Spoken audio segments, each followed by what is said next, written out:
John, she's in Zambia, by the way. She's what? Exactly. From Xenia. Oh, okay. Yeah, I know she's in Dayton, I believe. Right, we are now streaming live. And we are testing. Was everybody here able to hear all those funky sounds? Yep, we can hear them. Perfect. Are you ready 1 minute till we embark air. on an unforgettable expedition? Oh, fantastic. Then join me, Dr. Sebastian Gorka, along with Mike Gallagher, special guests on the Is Marie telling me to stop smoking? July weekend. Learn more. Other Kim. Oh. This experience is a I knew you actually knew how to spell my name right. So I was like, is she good at autocorrect? 7 action-packed days will chart a course toward a bright American future, all while surrounded by Alaska's rustic. Okay, so yeah, okay. On a okay. Yeah, John, if you end up muting, then creation immersed in the we got it. So Carin, if you see John end up muting himself, it means he has a call and it's just you and me, babe. Okay. You guys are going to be just fine, but I sometimes mean, it's as if saving piggies is more. All right, folks, 10 seconds till we air. PatriotsAlaskaCruise.com. News, information, reassurance. 860 AM, The Answer. KTRB San Francisco. Streaming now on smart speakers and the Odyssey app, service of Salem Media Group. This is 860 AM, The Answer. Sponsored by The Way to My Heart Incorporated. What? Everyone Welcome to the Heart of Innovation. 60 minutes that could save life and limb. With new breakthrough ideas and innovation changing the healthcare landscape. Brought to you by patient advocacy group thewaytomyheart.org in partnership with Abbott.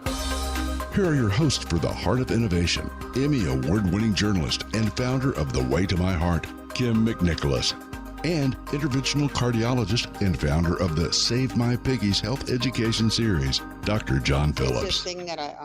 Hi, everyone, and welcome to the show. Thank you so much for being here. We really appreciate it. I'm just going to be a little bit of a Debbie Downer to start off this show, just because it is so personal to me. And last night I was on my way to go on a date, and suddenly I'm in my car and I just burst into tears. I was like, where in the world did this come from? And it was because, all day we're getting prepared for this show that we're doing today, and it just brought back so much, emotion that I really miss my mom.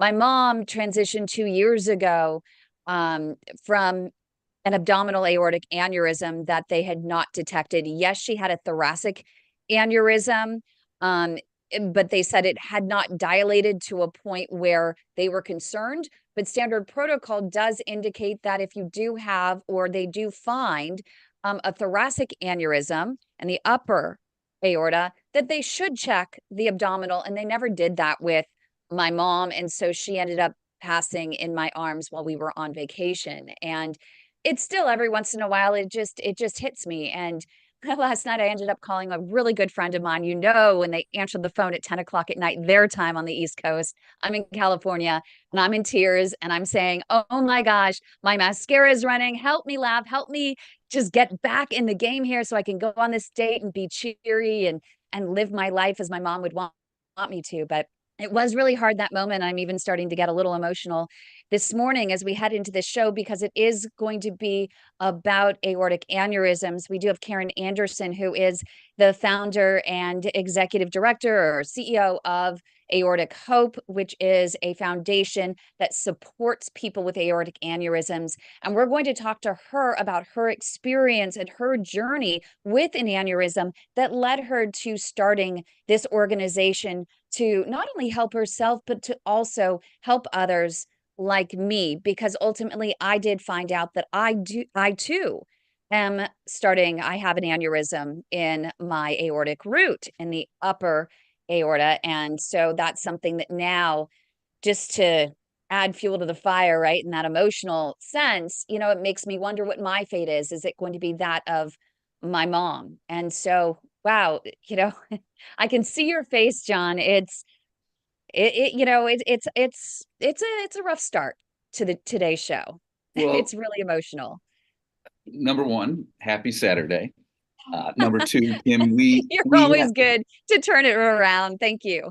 we do, I think, a really good job of balancing pretty heavy topics and then adding some levity to it and just trying to make it as easy to talk about as possible. Yep. The aortic As aneurysms are real. tough, right? Because a lot of times people don't know they have them, and then when Yep. they find out they have them, it's oftentimes a little bit too late.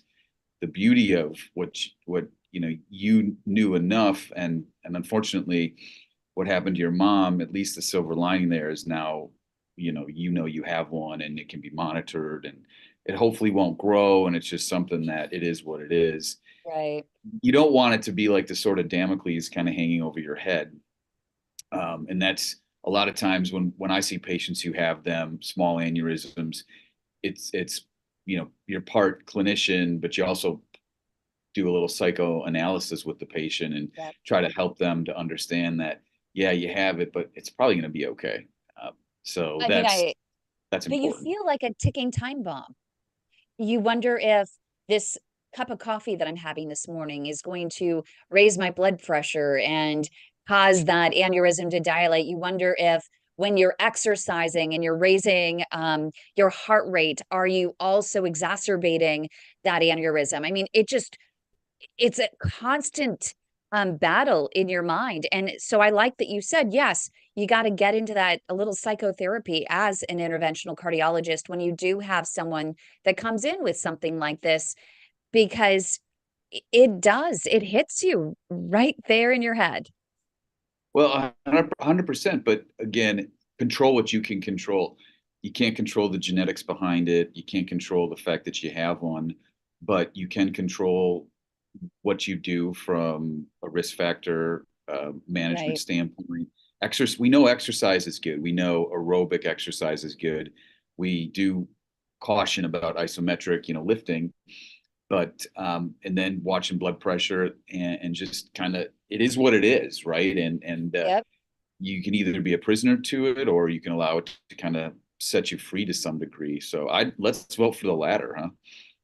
I think that that's the only way to be. It's easier said than done, but it's the only way to live. There are so many different things, right, in our lives. Anything can happen at any moment, any time. And so it's just that little extra reminder that you do need to, I'm going to be cliche and just saying that you do need But to just live. let me just say this morning, since I'm on call, we had what's called a STEMI alert. Patient came in with having an acute heart attack or cardiac arrest, and a young man who unfortunately died before we could get him into the cath lab. And the history that we got was he had been having symptoms for about a week of chest discomfort and, whatever, ignored them or just thought nothing of them. But the point is, listen to your body. If there's something, like if you have the opportunity to change, to go left instead of going right, do that. Listen to your body, because now this poor man's dead. And so it's a cautionary tale for sure. It is. And I hear it all the time, especially with patients, that they feel sometimes brushed off, by their doctors because they don't have, for example, with my dad, when he was on the verge of a heart attack, he had the feeling of indigestion and they were going to just brush him off with some Prilosec, or he had trouble breathing. And they said, well, it's because you fell last year and you are just out of shape. And sometimes, a patient, we don't know if that patient in particular may have said something to another doctor before and they said, oh yeah, you're fine. Because a lot of these tests, I mean, a lot of the symptoms can mimic other things. It could be real indigestion. It could be that you're out of shape, but what if it's not? And I think that's really tough for you. And even with my mom, with her aortic aneurysm, she had textbook symptoms. She had the radiating pain from back to front, front to back. She had the shortness of breath. She had the faintness. She had all of the symptoms, and yet they still brushed her off as, you're just old, you're just out of shape, you broke your lower back last year, so you just need to suck it up, buttercup, and go forward. And she was gone the next week. And so what do you do in those situations if you have this intuition? Like, she had this impending sense of doom and no one would listen. On that note, we're going to pick that up in just a moment. Right here on the Heart of Innovation. Stay with us on Bated Breath. Leg health can indicate risk for heart attack, stroke, and Everyone's clear on that side. We have about 2 minutes till we air back. Perfect. That's a heck of a cliffhanger. I know that was really. So what I'm thinking is, why don't you start off, pose the question that I just was posing, and then after your answer, kind of lead into Carin Andersen with Aortic Hope. On that note, really heavy beginning. It is going to start pretty heavy with her as well. And it is, she understands. I mean, you probably have a moment of inspiration.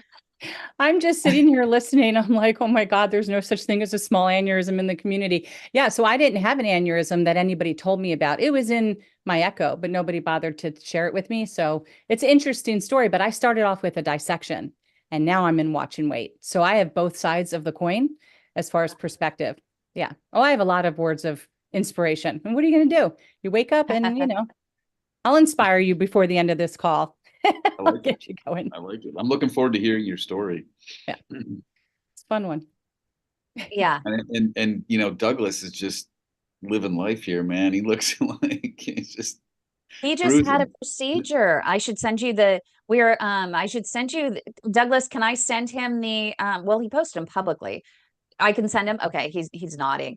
I can send you. We're having trouble understanding a couple. Usually I'm pretty good at the pictures, but the before picture didn't look as bad as I would have thought with his symptoms, but they were able to open things up. So I was going to send it to you. Sure. Yeah. And then you Douglas could. knows I'm happy to look. We need to put. All right, everyone. 10 seconds till we air. On mute. Who is that on that doesn't have the mute? Help. Gene. Probably me. Oh, hey, It's 8:60 a.m. Hey, The guys. Answer. You, Gene. How do I can get you muted? mute yourself? Welcome back to the Heart of Innovation. Yeah. For Stay more on muted, today's please. topic, go to theheartofinnovation.org. That's theheartofinnovation.org. Once again, here's Emmy Award-winning journalist Kim McNicholas and interventional cardiologist Dr. John Phillips. Hi, everyone, and welcome back to the show. Pretty heavy cliffhanger, as Dr. John Phillips would describe it before the break. John, I'm going to leave it to you. I'm not sure if you So can I actually. share Yeah. a moment. Are we? We're good. We just, it's the power of the Okay. internet. Yeah, go ahead. It is. I'm at work and the signal's not that great, but real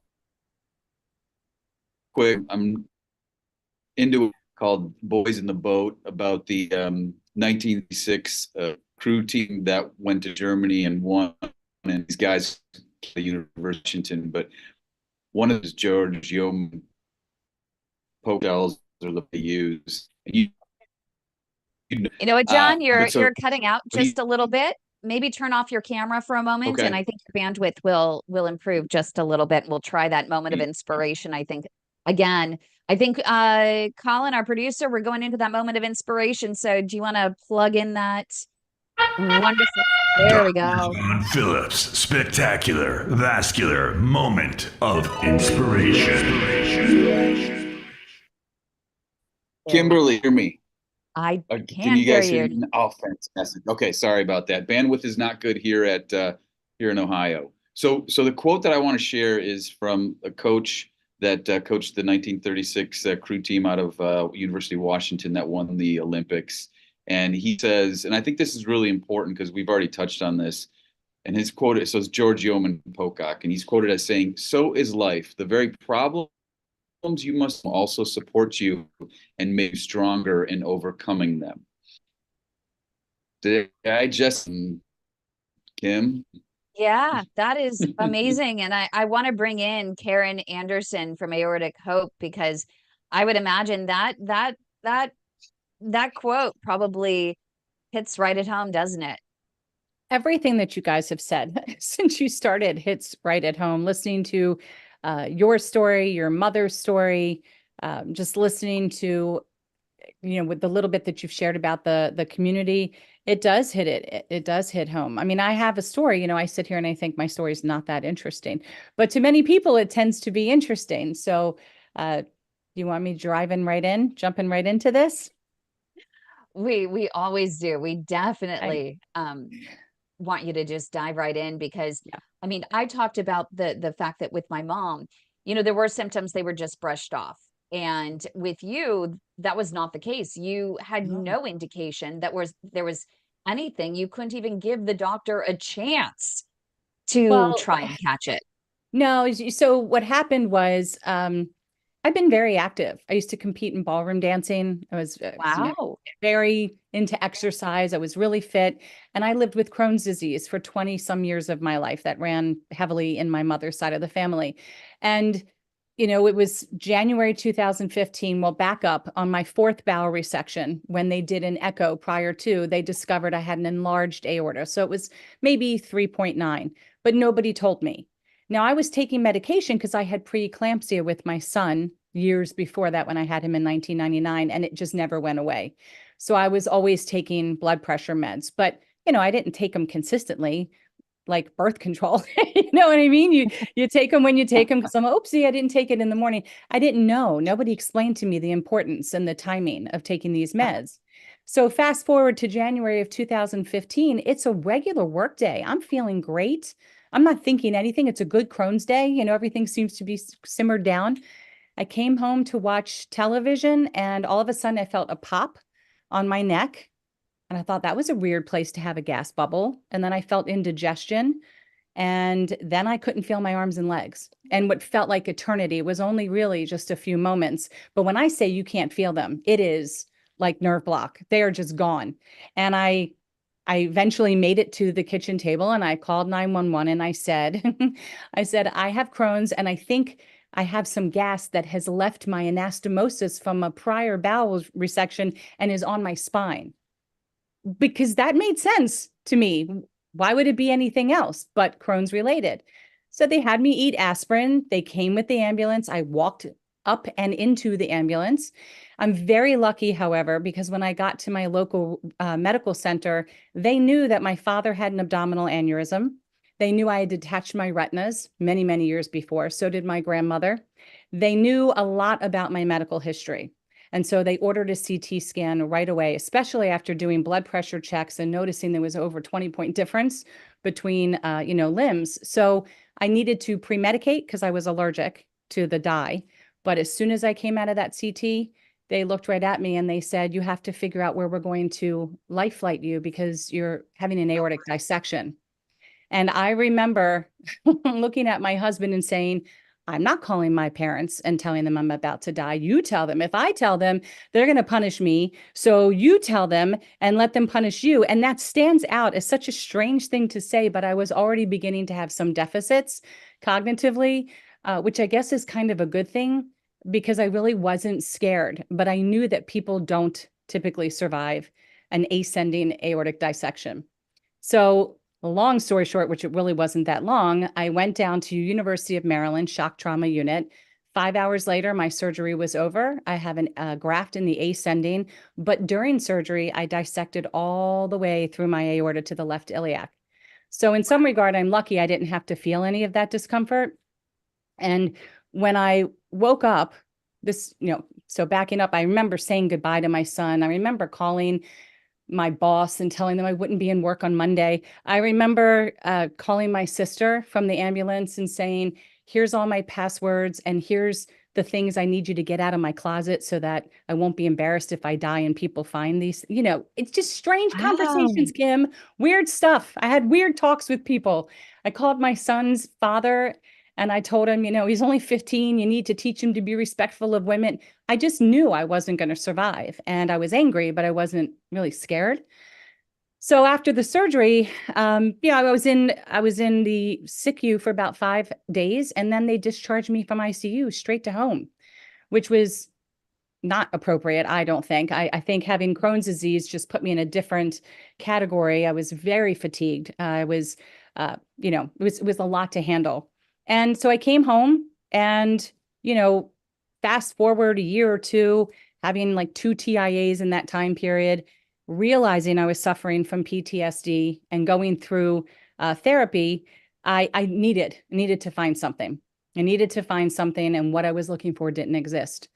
But everybody does the same thing. They come out of something extraordinary like that, and you go to Facebook. That's where you go. There was a day when we went to MySpace, but now we go to Facebook. And that was a long time ago. A long time ago. And you go, and I started reading things that said I wouldn't be alive in 5 to 10 years. And all the advice I was seeing was very scary. So, kind of stuck with that for about a year or so, just reading some of the information. And then they decided there was going to be this global aortic disease or dissection awareness day in 2016. So we started making plans with the hospital to kind of get involved with that community a little bit and see what that was going to look like. And throughout that first year, it was really more of, who am I? I can't work anymore. My identity, which I thought that was my identity, was gone. How do I deal with this nightmares, triggers, smelling things, hearing things that don't exist? I just had to find my bearing. I had to find my footing a little bit in that first year. And I did.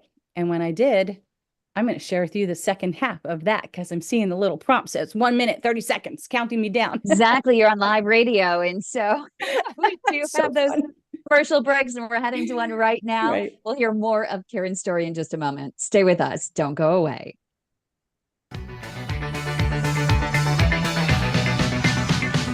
3 years ago, my symptoms Everyone's started clear with on that leg side. pain and leg cramps while walking. Thank you.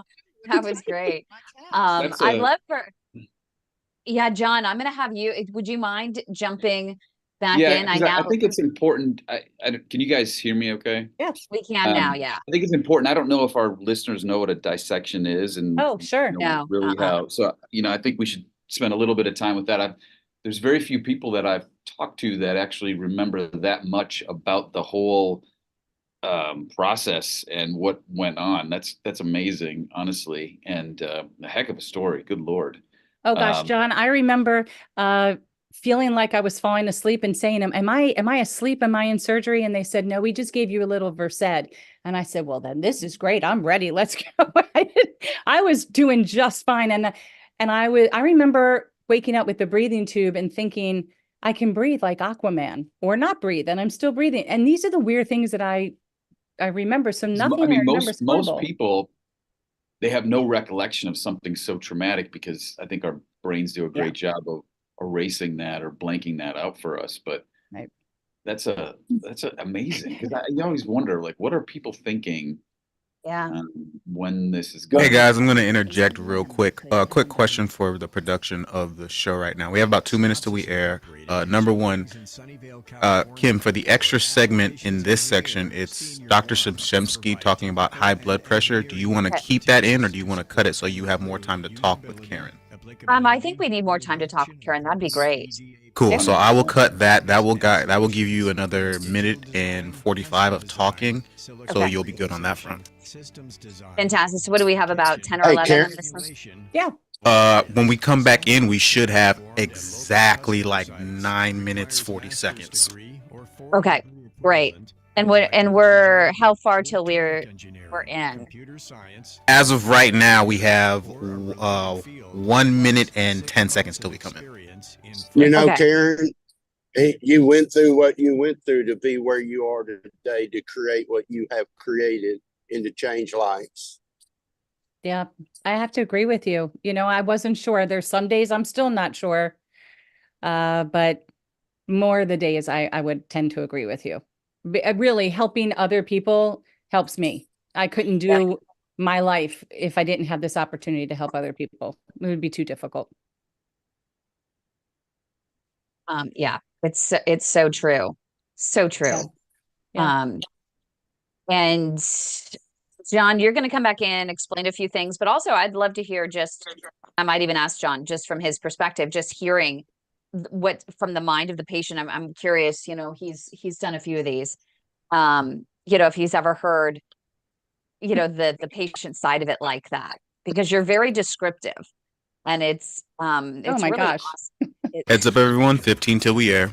Okay, I'll let John take it on here. Kim, shoot me a text or something if my signal gets wonky, and I'll go now, channel 525. Everyone stay muted, please. 860 AM, The Answer. Welcome back to the Heart of Innovation. For more on today's topic, go to theheartofinnovation.org. That's theheartofinnovation.org. Once again, here's Emmy Award-winning journalist Kim McNicholas and interventional cardiologist Dr. John Phillips. Back, everybody, and thank you for joining us. We're continuing our conversation with Carin, who had an aortic dissection, which, as we were talking in the break, is kind of amazing that she remembers so much about it. But I think before I ask Carin a couple questions, I thought it would be important to talk to the audience about what a dissection is. So if you think about the aorta, which is the biggest tube that comes off the heart, it has some layers, and I don't know if anyone here cooks or not, but like if you look at phyllo dough, it has those fine little layers in it. So imagine having like a tube of phyllo dough, and kind of in between the layers there's lamination, and so normally the blood should flow within that tube, but if blood kind of seeps in and breaks through and gets into one of those laminated levels, it can compress the actual blood flow that's going into the main tube, and that can shut off routes to the arms, the brain, the kidneys, the gut, the legs, and basically your blood flow just kind of goes the wrong direction, and people can have these very profound, life-threatening symptoms, and the sequelae from it include stroke and paralysis. And it's definitely a life-threatening emergency. And obviously, Carin had emergent surgery. It sounds like she had a little bit of a dissection that kind of went down into one of the leg arteries, but things are pretty stable. And so, Carin, you survived this thing, right? And now you're trying to get your arms around, number one, how did I survive this? But number two, what does my life look like moving forward? And how do I readjust? The quote we talked about is, the struggles that you have in life often support you and make you stronger. And clearly you did that with Aortic Hope, right? Yeah. So, and one of the things you guys mentioned about earlier, as far as exercise and stuff like that, when this happens to someone, when it is an emergent situation, you're afraid to get up to go to the bathroom.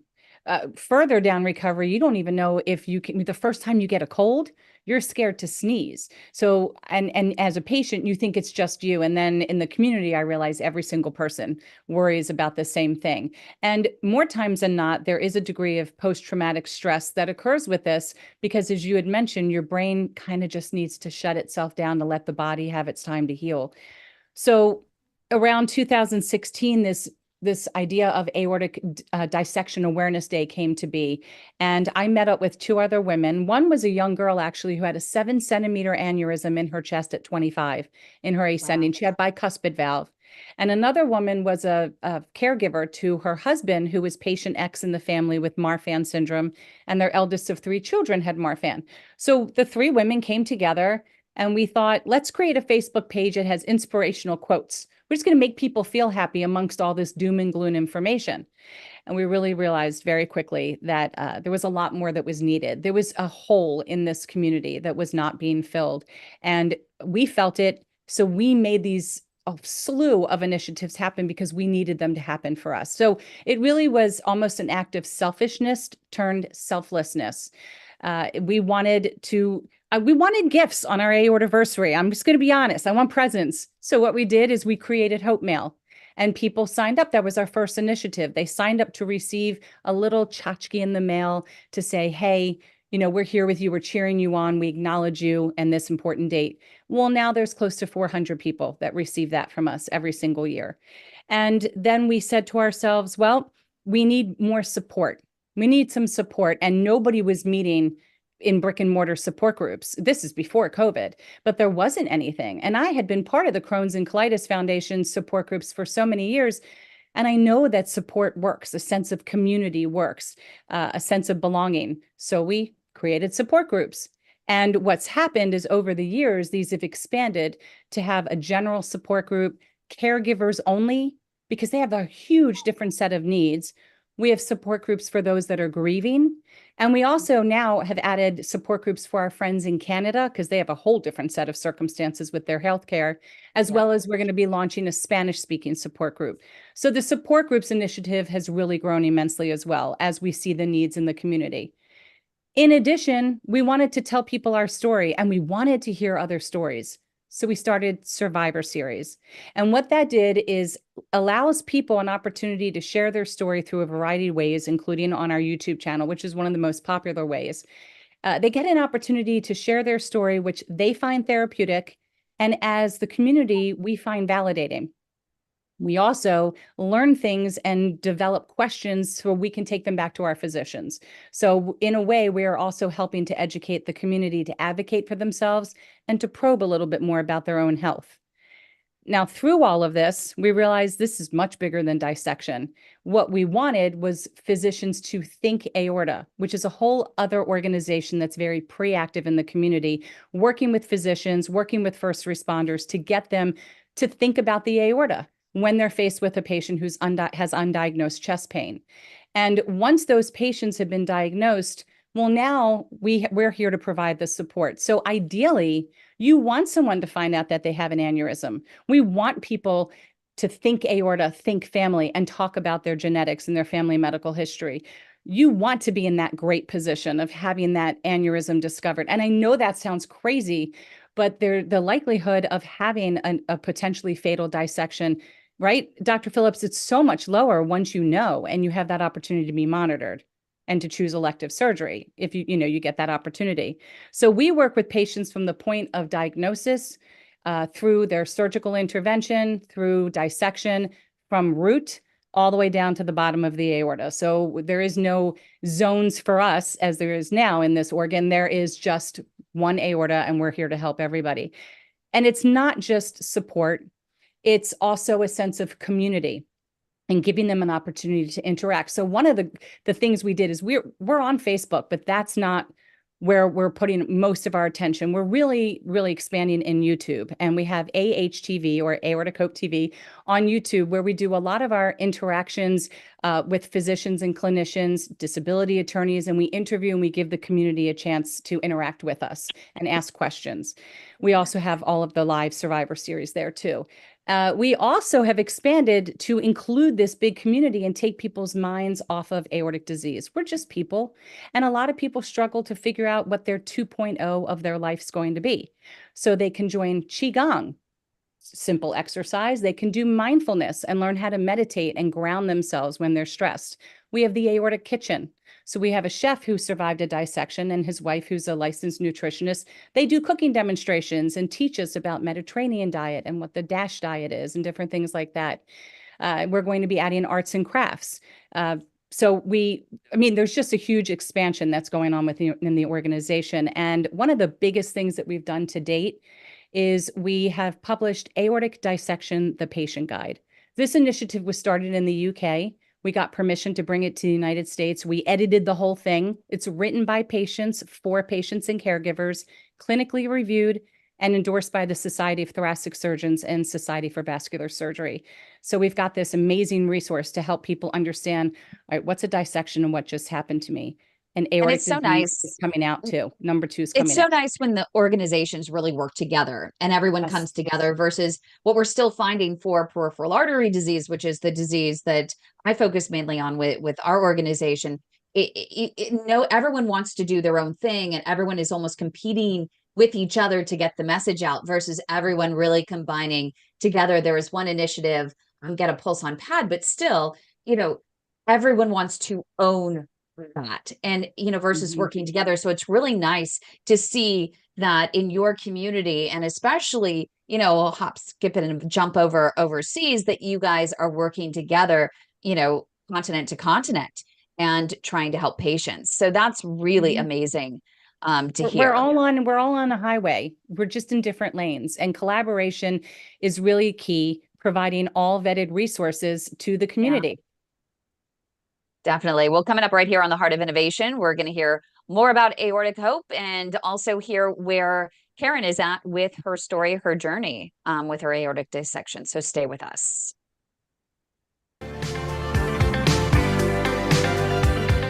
value stream engineer for Henkel U.S. Operations Corporation in Bay Point. Everyone's clear. John, you want to take us back in? Yeah, Karen, that's a lot of lot to digest. So are you guys you're a nonprofit? We're a nonprofit, and everyone on the board has aortic disease. No one's compensated. It's really, we give from the heart, basically, just to help everyone. And in this community, we're the same, but we're different. So there's many different people that we can rely on to provide support. So do you guys have yearly fundraisers, or how do you guys generate capital? We're always fundraising, and we're always looking for grants to help, especially to help with publication. And we have our second book that's going to come out early next year. So that's a whole other silo that's always busy working, turning. Small fundraisers, large fundraisers. We'd like to get back into maybe having a symposium. COVID shut us down on one we had planned, but that's always a possibility. Just a heads up for everyone. We got about 55 seconds till we air. What was your career before this? So I worked for a nonprofit in HR. Before that, it was years of for-profit recruiting. That was my forte. Busy, 16 screens minimized, and now my body has slowed me down. Yeah, well, that's what I'm wondering, because you're so active here that, I'm wondering, does this become, the new job? Or you said that because of your disease, you can't work. No, every day right around 3:00 is the witching hour for me, and I usually end up napping, or I do half of what I do in my pajamas if it's just not a good day, or you have a large staff to pass it off to. There's no set day. Everything's different. Hate to interrupt. 10 seconds till we air. John, are you taking us back? Assuming my internet works, yes. News. 8:60 a.m. The Answer. Welcome back to the Heart of Innovation. For more on today's topic, go to theheartofinnovation.org. That's theheartofinnovation.org. Once again, here's Emmy Award-winning journalist Kim McNicholas and interventional cardiologist Dr. John Phillips. Welcome back, everybody. I want to jump right back into our conversation with Carin, because this is a lot to unpack. Not only what happened to you, but everything that you guys and your organization have done. Because I think about how things get missed in diagnoses and in the acute setting of certain situations. And as an interventional cardiologist, it's always the heart when someone has chest pain. But from us, we're thinking about, okay, what else could it be? So you guys are raising a significant awareness with respect to this disease process. And how has what you've done, I guess, translated to you personally? Like, okay, I know I have this disease. I'm raising awareness for other people. I'm living with this disease and the sequelae from it. Is my life, is the Carin 2.0 the same as Carin 1.0? I doubt it. But how have you adjusted, and are you comfortable with who you are now? And where does the Carin 3.0 go?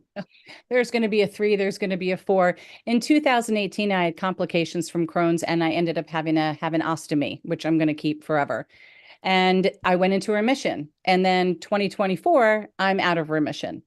In 2023, when I went back for follow-up genetic testing, I'm not having my son, who's an adult. He's not being tested.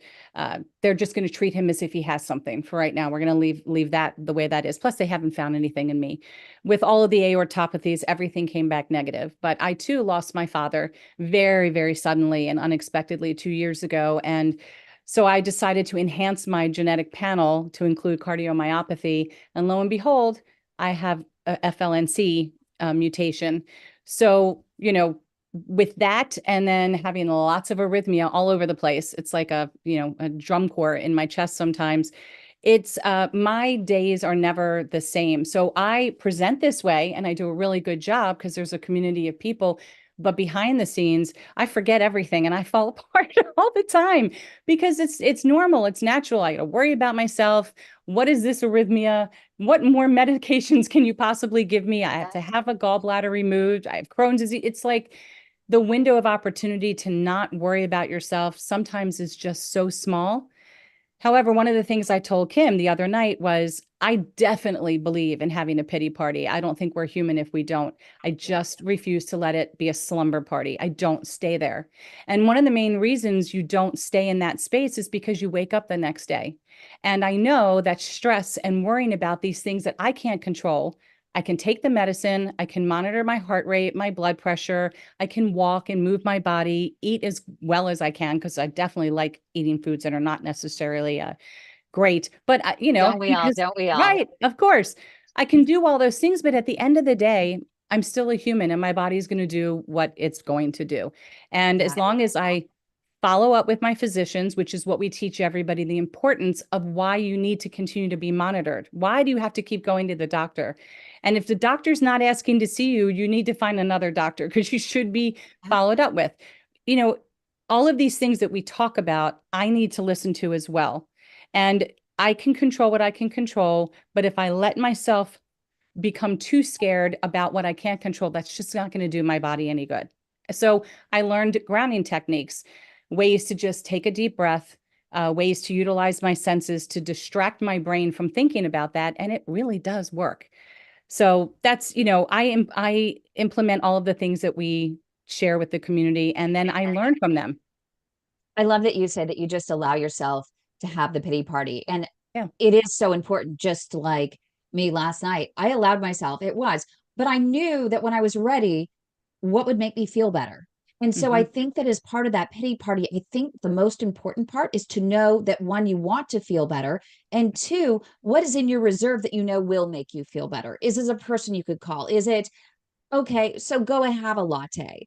Okay, so go and have that Dr. Pepper. I'm speaking to Douglas, one of our fierce advisors here. You got to just, allow yourself to be human, right? And it's so amazing that you're sharing this, because I think it's really important for people to hear. It's okay to be where you are. Allow yourself, don't fight it, but keep in the back of your mind something that when you're ready, you do prefer to feel better, and what will get you there when you are ready. And I would just, sorry, I would just interject. I tell that to my patients all the time. What we've talked about on the show, and I've said it several times as well. Like, I've learned so much empathy because of the talking to patients, and because of that, I'm always trying to tell the patient, like, listen, it's okay to, be worried about this, but control what you can control. Do not dwell on certain things that are going to be negatively affecting you. Your subconscious. And you can use, there's a term, autosuggestion. You can implant in your subconscious brain positive thoughts and negative thoughts, and then those can translate into actual physical manifestations. So do your best. Put positive thoughts into your head and not negative ones. Easier said than done, but sounds like you can do it, Carin. Well, over the last couple of years, I have 2 aneurysms now. So, and they're at 4.7, one right at the root, one on thoracic descending, so past the arch. And that's very scary. It's very scary, because now I'm waiting. I'm waiting to find out when my failing valve, my aortic valve, needs to be replaced. And I could sit here and be scared, and I am feeling symptoms, or I can learn to take the time to do research. Let's educate myself on different types of valves that I could choose when I have to have a valve replacement. Let me talk to the community. How was your surgery? I know I have to have this open heart again, nothing endovascular for me. Now, maybe in 10 years, if I don't need this, who knows what'll change, but I'm just using the time to educate myself. And if it wasn't for the community, I wouldn't be where I am right now, being on both different, on both sides, emergent and now, watching and waiting. And again, if therapy is very important also, I think this is often a piece that's just missed and nobody wants to talk about.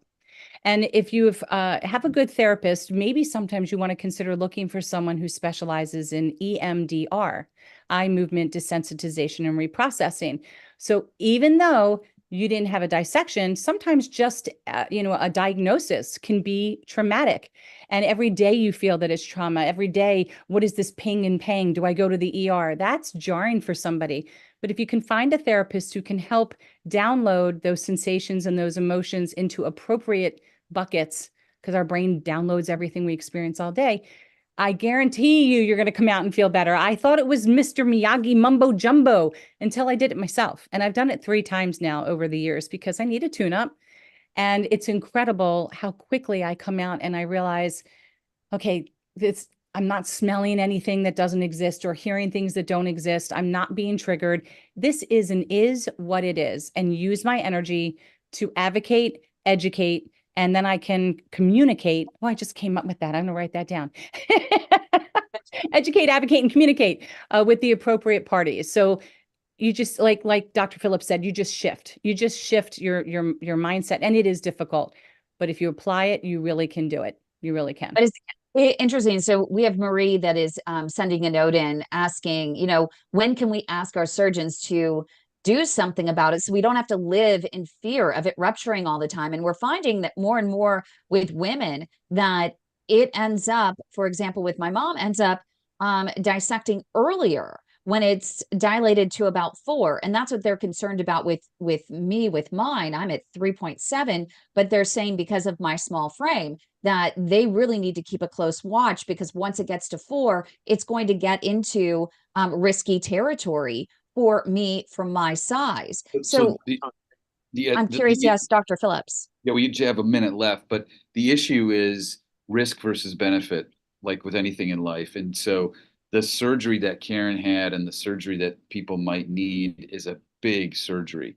And so you have to understand, the patients have to understand, hey, listen, we do our best to know what the size is, know when it gets to a certain size, that rupture rate or dissection rate goes up. That's the time to pull the trigger to do the surgery, as opposed to, yes, it's enlarged, but it's at a certain size where doing the surgery, that risk outweighs the benefit of repair.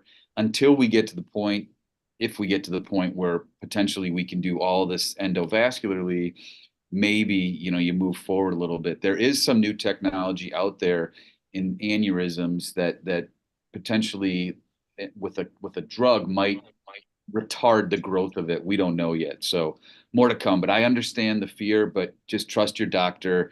Make sure you're seeing somebody who understands, who has good empathy. And coming up right here on the Heart of Innovation, we'll have final thoughts from Carin and John on aneurysms. So stay with us.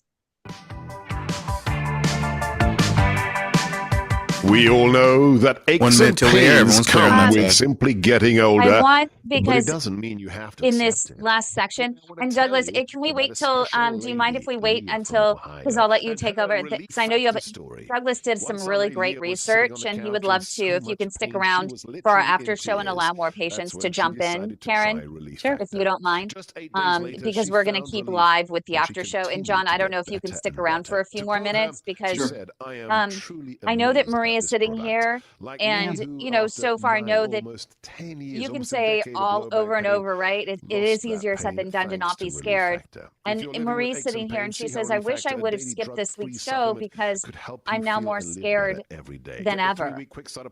And I'm wondering, one of the things I know that, sorry to interrupt everybody. We got about 8 seconds till we air. Can we talk about this without saying anybody's names and just talk about the fear that many have? Yeah.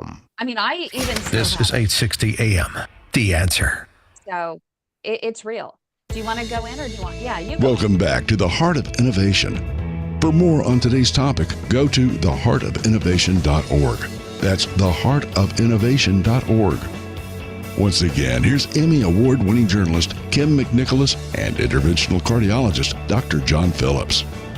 Welcome back, everybody. I feel like we could have this conversation for hours and hours. Unfortunately, we only have about 5 minutes left. And this is a heavy topic. And during the break, and we alluded to this earlier, there's a certain degree of fear that patients have that have aneurysms and, impending doom. Carin, we kind of hit on it, but help us talk to patients who have aneurysms and assuage some of the fear for them, if at all possible. I think for myself, it came down to the relationship I have with my physician. One time, for instance, a scan came back and it said that my aneurysm was now 5-point-something centimeters. Now, whoever read the results and wrote the report did the length, so it really wasn't. So, but he had me come to the office, my surgeon, and he looked at me, he goes, what's bothering you? And I told him, and he goes, I want you to look at me. And I did. And he goes, I'm not bothered. you're not ready for surgery. I want you to live your life. I'm good. If I'm good, then you're good. We're all good. And I took a deep breath and I trust him and I educated myself and I know I'm not ready and I'm okay not being ready because I'm not really symptomatic except for my valve. I wouldn't feel that this is going on. I think how many years did I have something to begin with and never even knew? So I look at this knowledge as power and a chance for me to build up strength. So when I have surgery, I'll be prepared for it. And at the end of the day, I can't alleviate everybody's fear or all of your fear. This is scary. I validate that this is scary. But you have to find a way, whatever is going to work for you with all the tools that all these organizations give, to not just survive, but to strive to thrive. You have to find a way to work with a therapist, to talk to your doctor, to let your doctor hold your hand and look at you and say, this is okay. This is a good plan. And you have to trust what you're being told. Because I think that's so important. And I don't worry about it. Nothing's going to dissect on me right now again. I could worry about going up the street and the car drives into the wall and I'm in the restaurant. That just happened the other day to people. So anything can happen. And I don't worry about any of that. So to not worry about this. So it's okay to be a Carin with a C, but maybe not a Carin with a K? I love all the Karens with K's and E's. Okay. It's such a bad time to be a Karen, but no, I'm a what's C up with and that? I. Like, what did Carin ever do to you? They didn't do anything. I don't even get a song with my name in, but now I got to worry about telling people how I spell it so that I'm off the hook. That's so funny. I know. I've been waiting all show to do that. Sorry. But that's all right. That's a all good right. way to end, with a little is. bit of humor and a little bit of fun. And, sweet, we need sweet Carin versus sweet Caroline to be that. I will tell you, one of the things that we offer, and maybe Marie might want to jump into this, is we have something called Hangouts. So it is not a support group, although you sign up with the same support group registration. Hangouts are for people that don't want to talk heavy, but they want to be with like-minded people who have aneurysms, who have had dissections, and they'll have dinner together online. They'll stay online on through Microsoft Teams for 5, 6, 7 hours. It might be Dirty Limerick Day. It could be Costume Day. I don't know what they do. I jump in and get embarrassed and jump out, but they have a blast because they don't have to think about this and they can just be a human and live and laugh and be happy that they're laughing. I think that's such a good way to be. I love that you have so many different tools that you use. And your amazing producer, Josh, was working me through all of the different options that you have through Aortic Hope. In the last few seconds here, let people know where they can go to find all of these amazing resources if they have an aneurysm. I've already signed up because your support has been amazing, even for me, through the beginning of my own journey. So where can they go? aortichope.org. That's our website. It's pretty simple. We're on Facebook. We have Aortic Hope private forum. There's also a caregiver forum, but you're going to get most of your information right from our website or on Facebook. We're on LinkedIn. We're on YouTube. We're on Twitter. Soon I'll probably be on TikTok. So who knows if I can pull off a dance, we'll get me on there as well. And I think we're going to set it up so that we have your TV channel actually streaming into ours as well. Perfect. So people will get the benefit and we'll be able to be driven back to yours for more support. Perfect. So thank you so much, Carin, for sharing your story. Awesome talk. Love it. Thank you. You've been listening to The Heart of Innovation with Emmy Award-winning journalist Kim McNicholas. So, John, if you have just a few more minutes, it'd be great to just. I'm just because your insight is really valuable, and I think that even Carin might have just a couple of questions, just more on the. You were talking about some new procedures, new techniques, things like that for people, and then number 2 is I think that this is important that I'd love for you to address is that the importance of really finding that right doctor to listen to you and to follow you, that you can actually really trust. Because someone like Marie, I think that when you do have an aneurysm like this, you need to have that once or twice a year. For me, it's twice a year that I'm supposed to go in for consult and sit and get retested with an ultrasound. Right, exactly. And so you need to find someone that is going to, I would love to know the criteria. One, Carin, that you share with your patients for finding that right doctor with the right skills. And then also hearing from John's perspective, who the right doctor might be and what are those tools and techniques that he knows of that are advanced that someone should consider when choosing a doctor? Mhm. Yeah, I'm happy. I'm happy to stick around.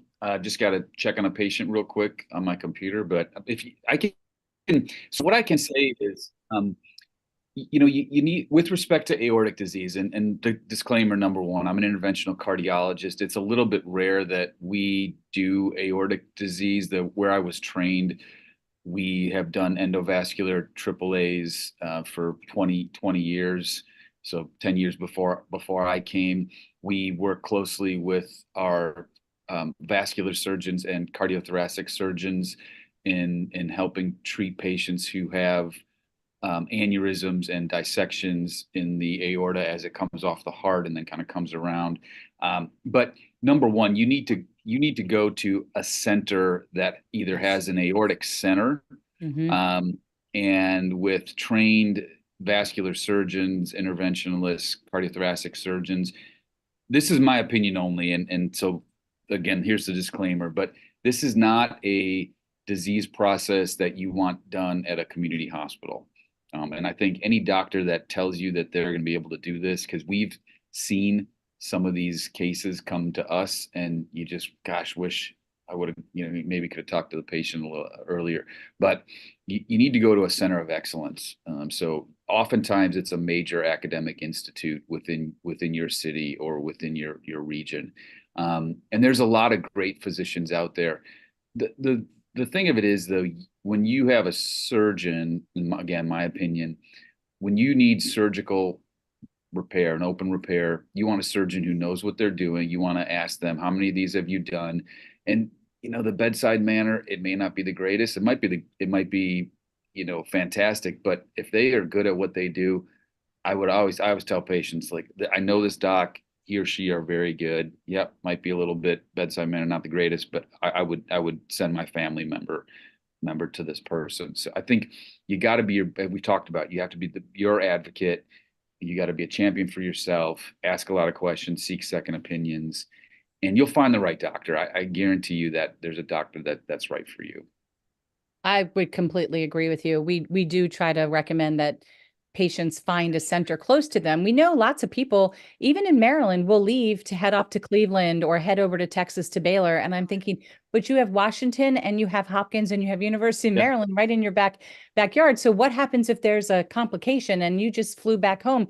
Go to the centers that are near you, because again, everybody's working together in that center. So you've got your hypertension specialist talking to the surgeons, and also not all thoracic surgeons specialize in the aorta. Right. That took a long time for me to learn that as well. I've learned so much more about anatomy and realizing, oh, that's right. The thoracic area is everything. It's your esophagus right down in your lungs. And right. So they may not really make the aorta be their primary focus. I want to say again, real quick, to Marie, I just want to say that you just chatted what the size of your aorta is. And I don't know anything about you, but right off the bat, I would be sitting here saying, well, doesn't seem really very large. And I would be thinking to myself, if I'm following what the doctors say, and I'm not lifting dead weighting, 200 pounds, like maybe no more than just my suitcase when I have to go away for the weekend, which granted could be close to 100 pounds. You never know with women. But again, that's not carrying it everywhere. I'm just sliding out of the trunk. If I'm not doing isometric exercises and bearing down and holding my breath, but you can do a wall plank and sit there and have a conversation. If I'm not bearing down and straining in the bathroom, okay, no contact sports outside of the bedroom, as one of the physicians we work with says all the time. If you're following these rules, then these guidelines, then you're doing everything you can, and you should try to enjoy your life, and some days when you do feel a little something and you're like, what is that?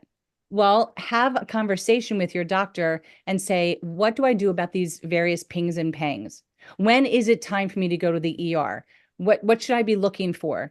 A lot of times patients get a lot of reflux and gas. So I'll usually roll around on my sides and check my blood pressure looks good. I'll try to make things move. And when they move, I know I'm good. But I know after 15, 20 minutes, if it's not moving, I'm making a phone call. I got direct line to my physician. And I'm going to say, all right, we need to have a talk. What are we doing 100%. Now? And the other thing I'll say is, it's a fantastic time to be alive. The internet, the rapid response that patients get with respect to their medical information, their diagnostic information in their EMR is amazing. They often get the report before we get it. I'm going to go off video because I may be here, but I would say that you have to be careful when you're reading your medical records. And if you perseverate on values, it's like, I know nothing about cars. I've said this before, I think. I trust my mechanic. He tells me he fixed something, blah, blah, blah. Okay, good. You fixed it. Trust your physician. Yes, bring up to them. Oh, because the ultrasound said it was 4.1, and now 2 days ago or a year ago it was 3.8. There's margins of errors that we deal with. There's a lot of times in our minds, and for me, I blow it off in my head, but I often have to remember the patient worries about this. So it's like, okay, let's have a conversation. Let's talk about it. But, for you, Marie, no one in this world is going to touch an aneurysm that's 4.1 centimeters. No one. It's never going to get fixed. And hopefully it never gets bigger. And I look at the positives. Say, you know what? It may never grow, which is great, but they'll keep an eye on it and monitor it.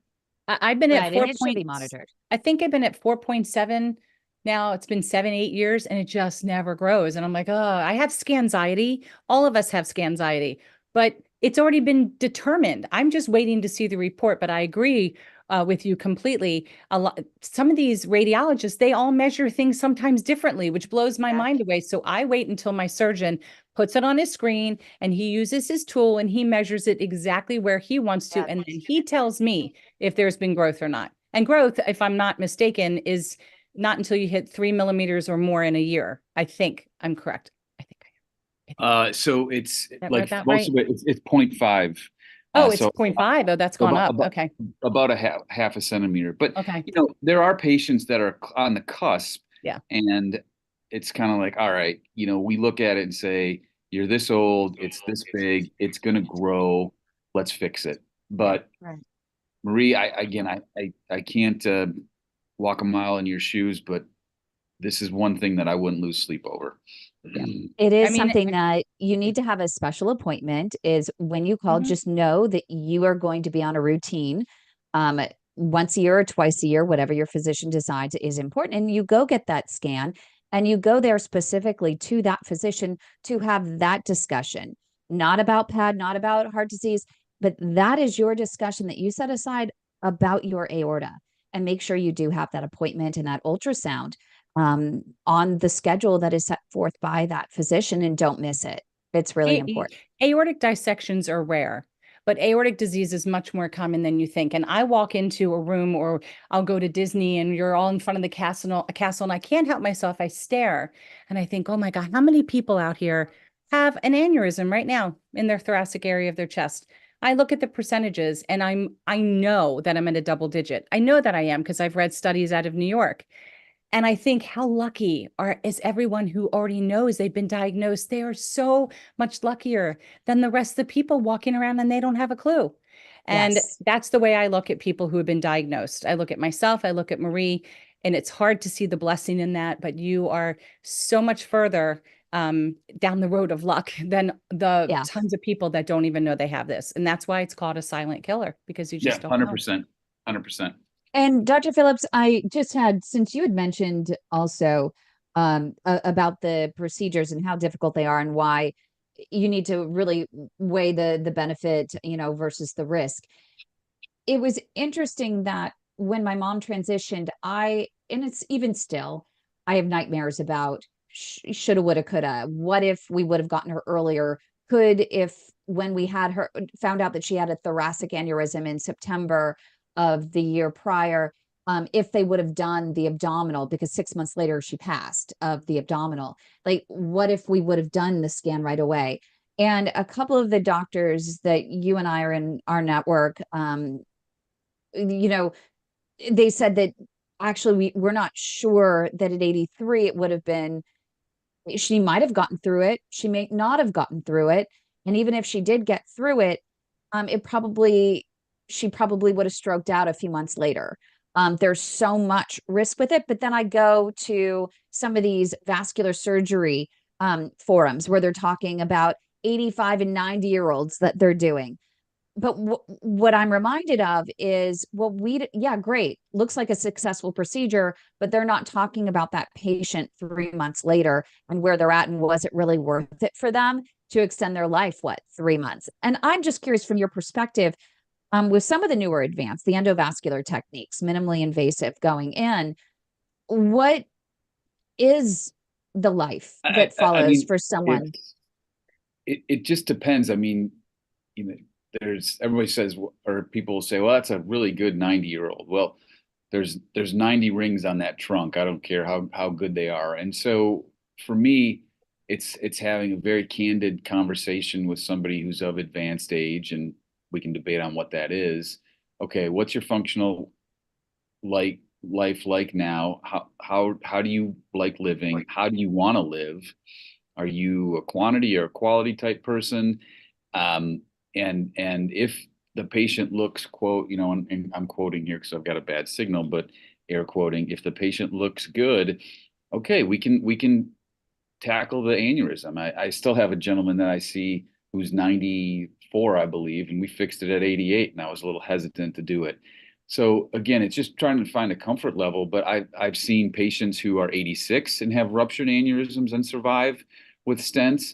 There's a lady that I just saw who's now in her mid 80s, and she had a dissection, and she's got a trach, so she's breathing with a hole in her trachea, and she has a peg tube, so she's getting tube feeds through that. So I mean, gosh, I don't know that that's how I'd want to live.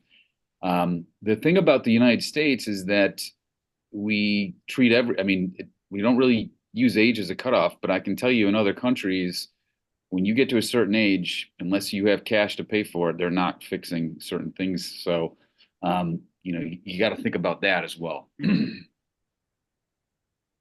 to know. I want to turn it over to Douglas.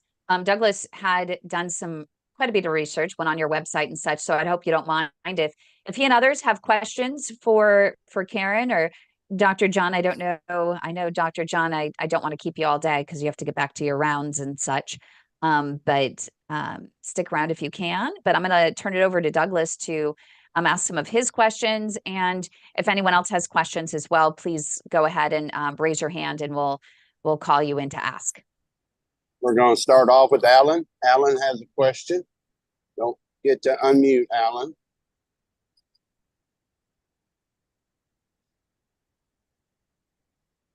Alan, you need to unmute.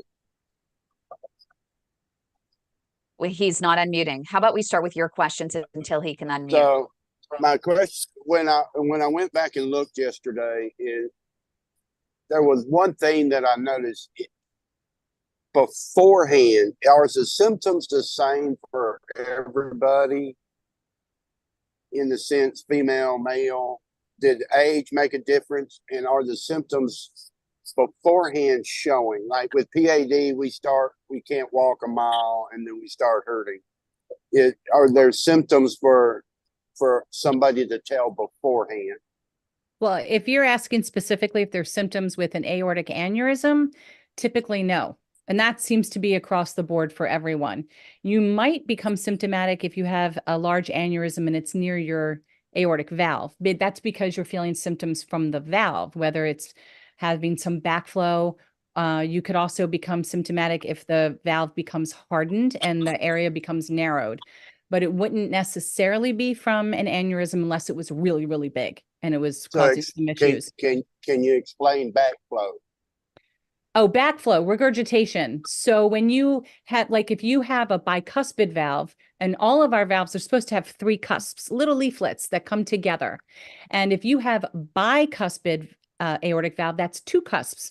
People can be born with 1 cusp, 4 cusps. These are congenital heart defects. You're born with this. This doesn't form. This is something you're born with, and you wouldn't know unless it's discovered incidentally in a test. So if it becomes weak and loose, you'll have backflow into the heart. Now, all those mechanics, Dr. Phillips would have to go over with you, but it can cause shortness of breath. You can end up with some water retention. And these were things that you would notice because it's not normal for you to have it. And then your doctor, well, you would have already known if you had an echo, if you had a bicuspid valve, that's going to show up right away. But as far as a dissection, all symptoms tend to be different. I know people who had no symptoms, but they were a little dizzy, and they just said that they felt off. They didn't know if they had an aneurysm because not every dissection needs an aneurysm. Then there are people like me that on a scale of 1 to 10, it was a 7. I had bad gas. That's what I thought. And then you have people that feel that their body has been, really torn to pieces, and it can be very painful. It doesn't matter, male, female, young, or old. It's very different. It's very different. And with that yesterday, I also, hang on now, one quick one. I noticed yesterday, it's like somebody had made the comment, well, every time I have gas, do I have to think that I have this problem going on?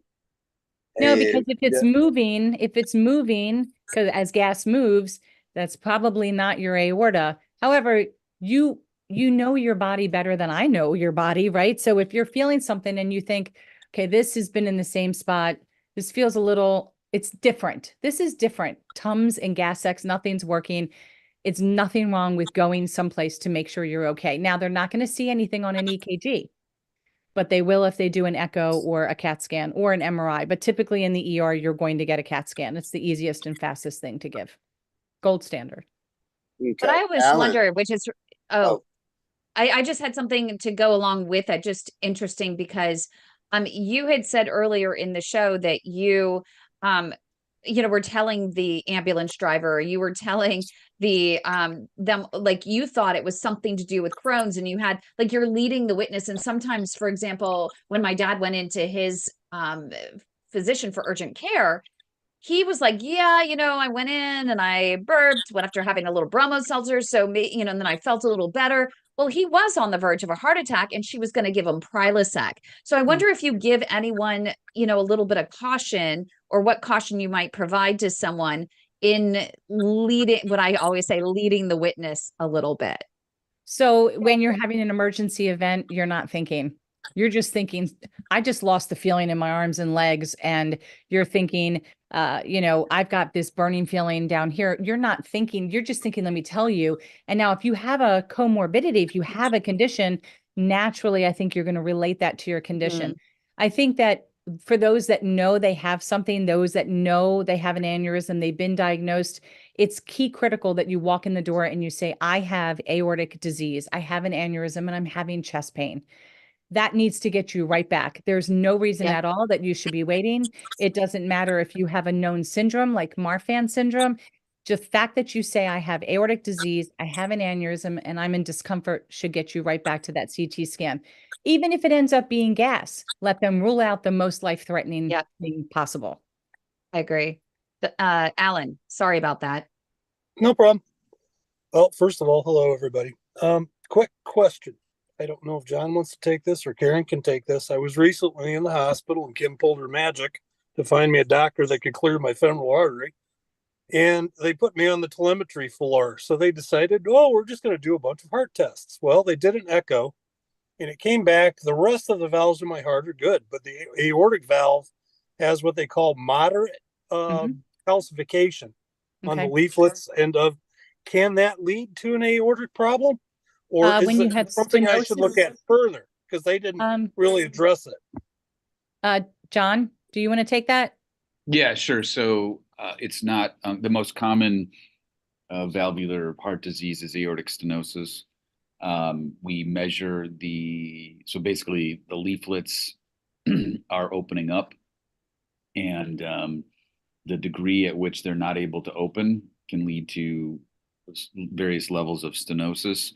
And so all I would say is it's not going to lead to a aneurysm or dissection per se, unless if someone was born with a valve that has only 2 as opposed to the 3 leaflets, but that might be going down a little bit of a rabbit hole.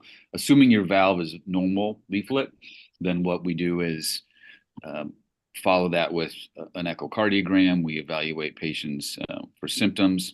It can cause shortness of breath and some other things. But you said mild to moderate, Alan. That's usually something that I get an echocardiogram every year and see the patient for that. And my Don't lose next any sleep question over went that one along either. with that.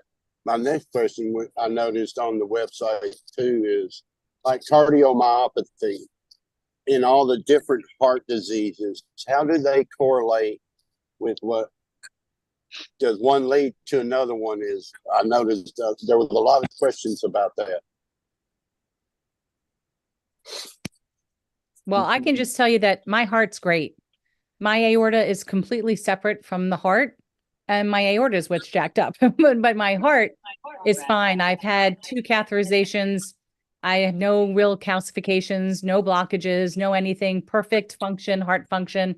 But now it needs to be monitored because I do have a gene that can lead to cardiomyopathy. So it is monitored, but I am doing very well. And I actually have to tell you, I'm happy that they found it. As odd as that sounds, I'd rather know so that I can work with an electrophysiologist in discussing the beats, how my beats are on my heart. And if my function starts to change, they'll be ready to jump in and give some type of intervention.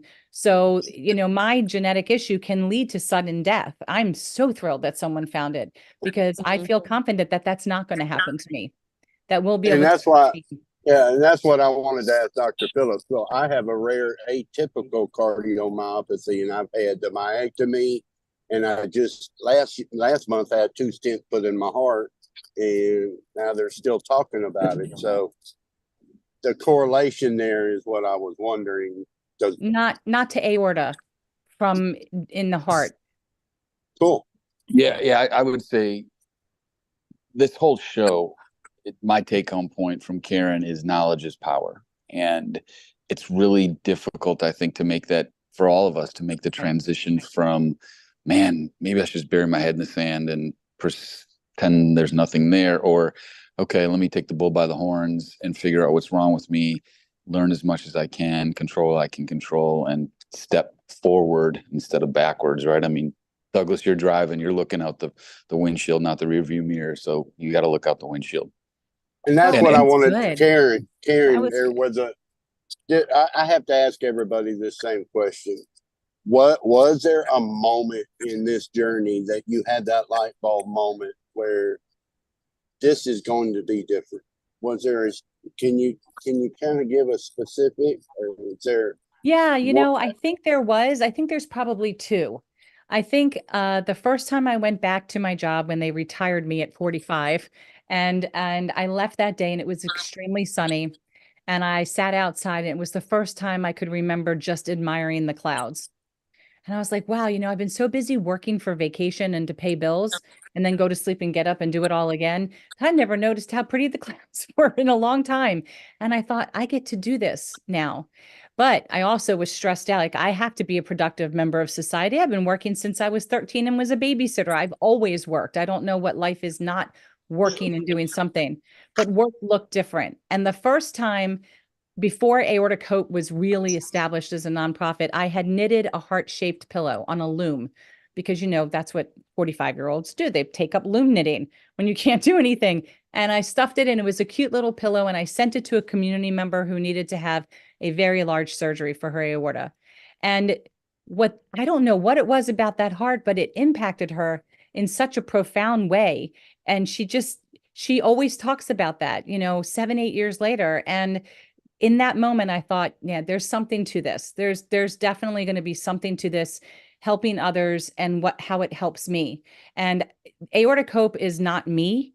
Aortic Hope is an entire community. We would not be who we are today if it wasn't for, a board of 7 and 30 additional volunteers, plus IT backing now. I mean, there's so much that has just changed, and everyone is very, very invested in making sure that other people feel hopeful and they feel educated. And so that one moment of that heart-shaped pillow changed the trajectory of my life. Yeah. With PAD, we all experience the same. Where do we get our hope and our courage, our strength from every day?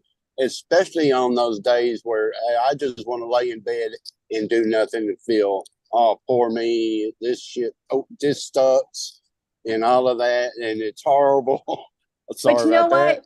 Listen, laying in bed Doing nothing is doing something. I am so for doing something that includes nothing. When we do this a couple times a month on our movement for movement, because people are scared to move, but we always stress, sometimes you just need to do nothing. And if you just want to sit there, I will sit on the phone with people and let them just pity party themselves. And I will sit there and I will validate and say, I know it just sucks. It's bad. It's that.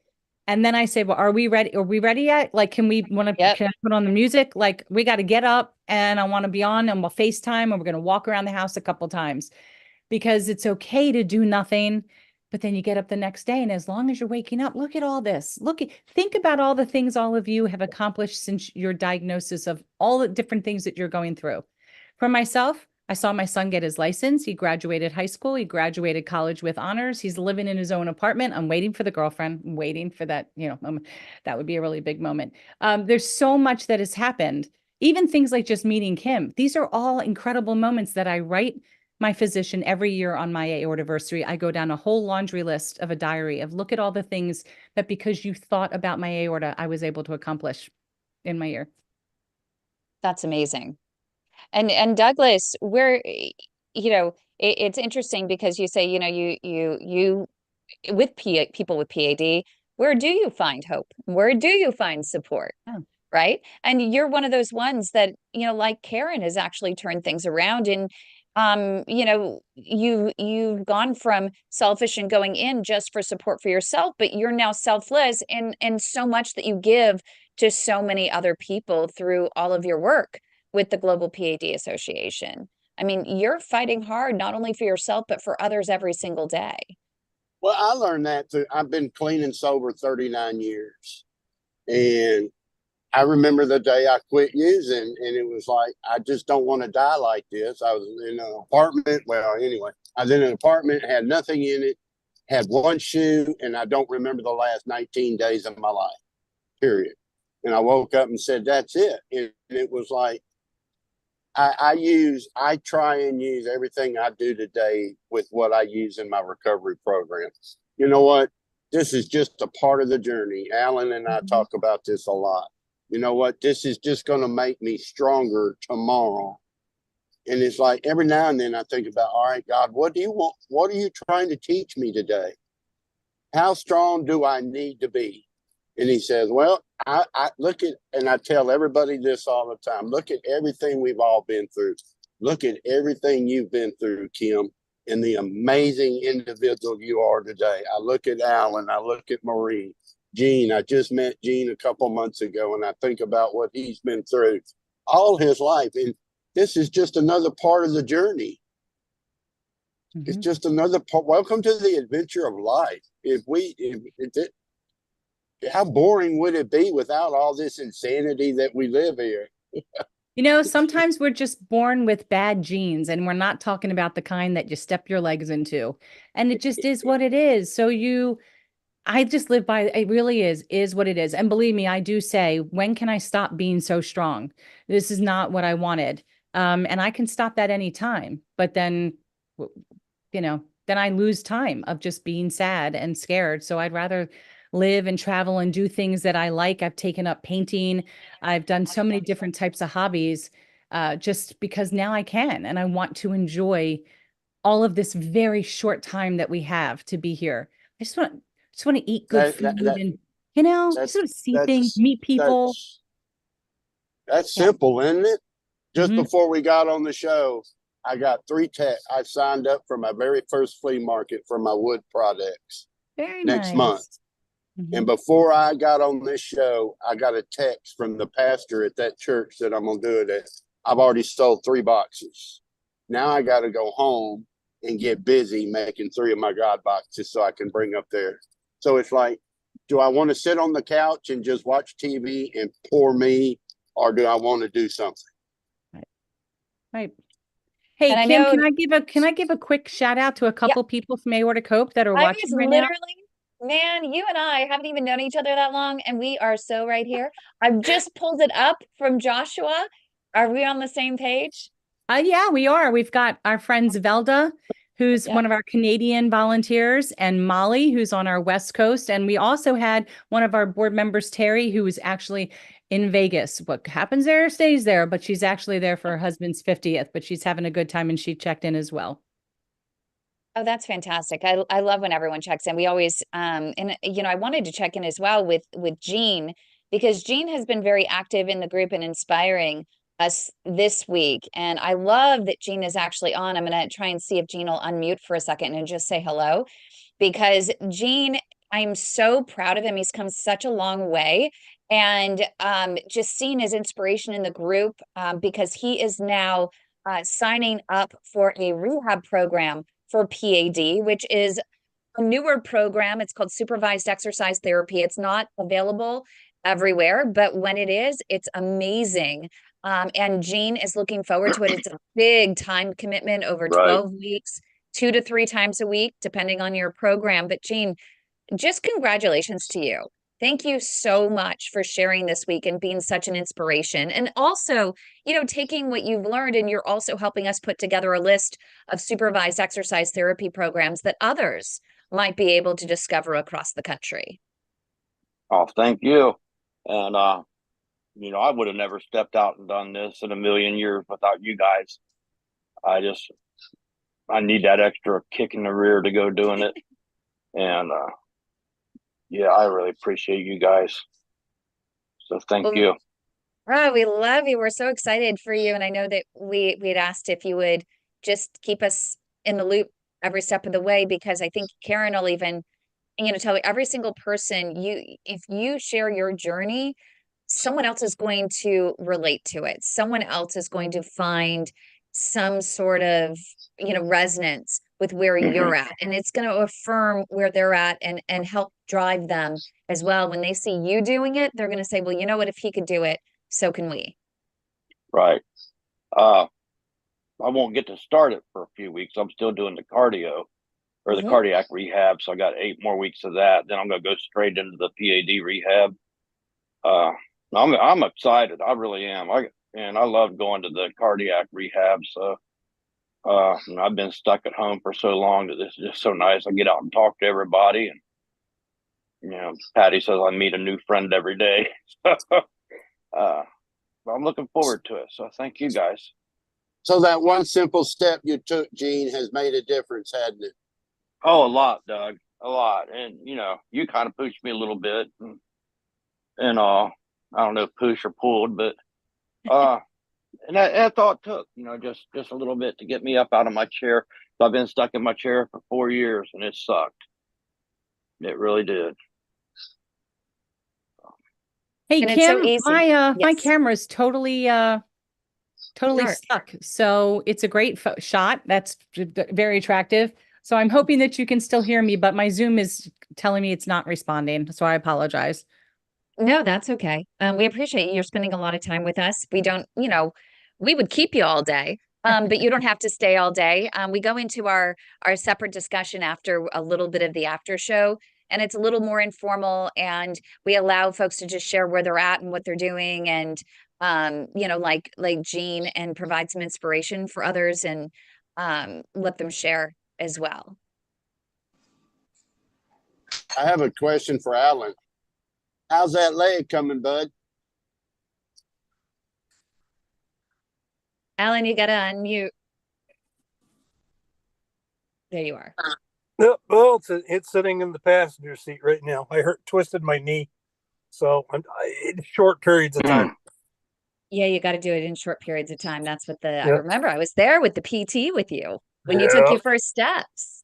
Well, me want to keep going, me. So I tried doing steps, and I wasn't ready for steps yet. And yeah, I twisted my knee. So is peeing standing up? Oh, that's fantastic. It's still exciting. Oh, it's fantastic every time. Carin, you missed when we got to be there for the first time when he took his steps on his prosthetic. At the very end of the video, he looks at the video and he's like, "You know what I'm most excited about?"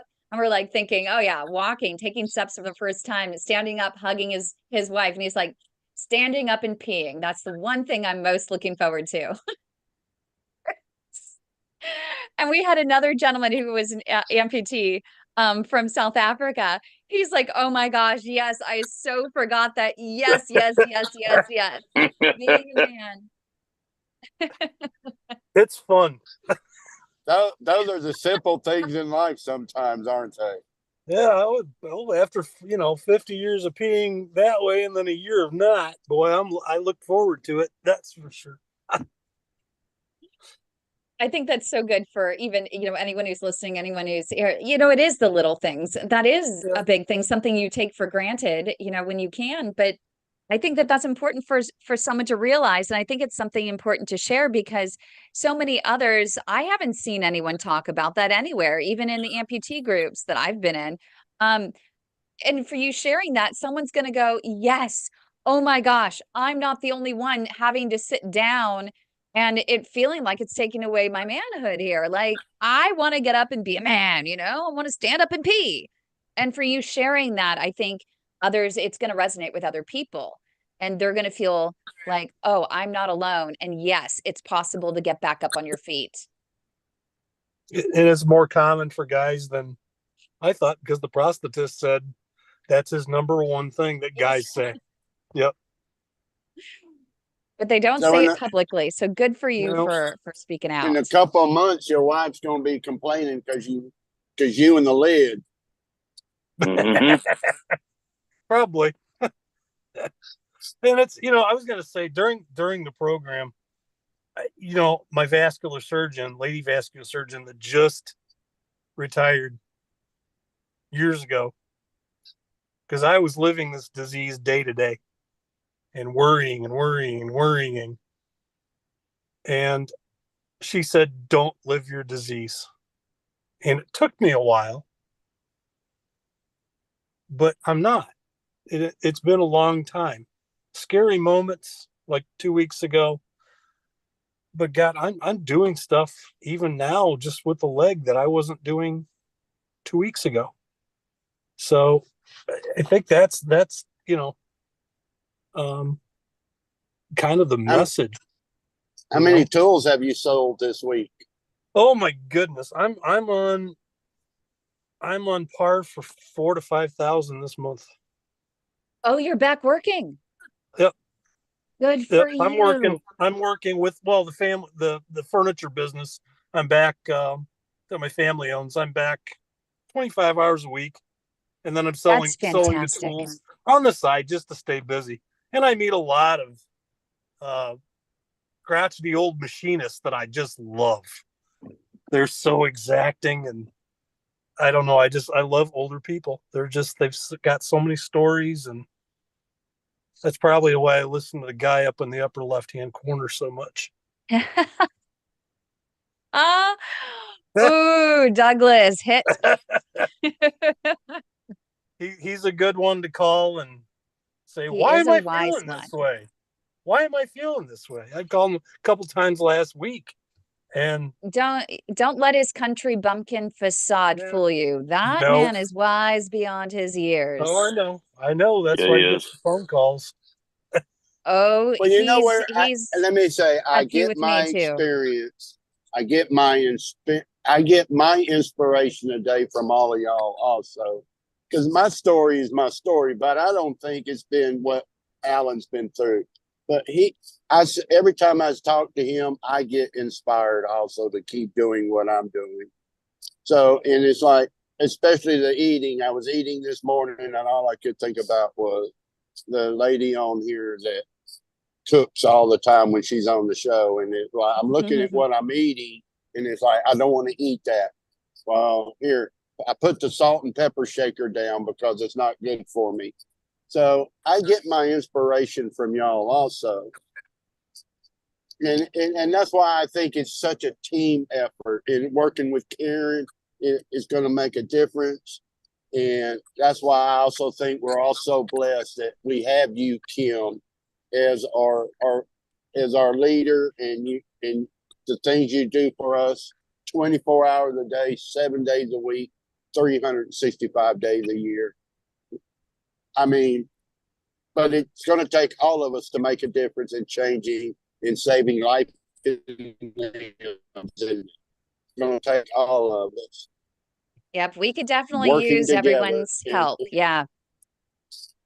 We could, if anyone wants to volunteer to take on something, we have so many different things that we are trying to do just with our really small team. And it really takes a village, you know, for, as even Carin was saying, the success of her organization is really about all of you. It's about all of the folks that are experiencing this disease every single day. And that I work for you.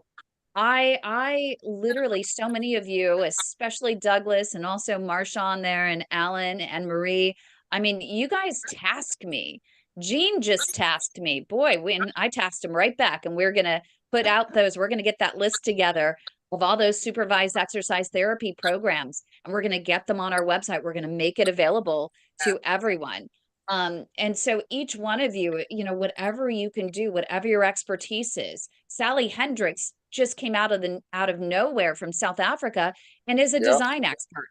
Rebecca out of Florida is a design expert. She designed our new logo for the Global PAD Association.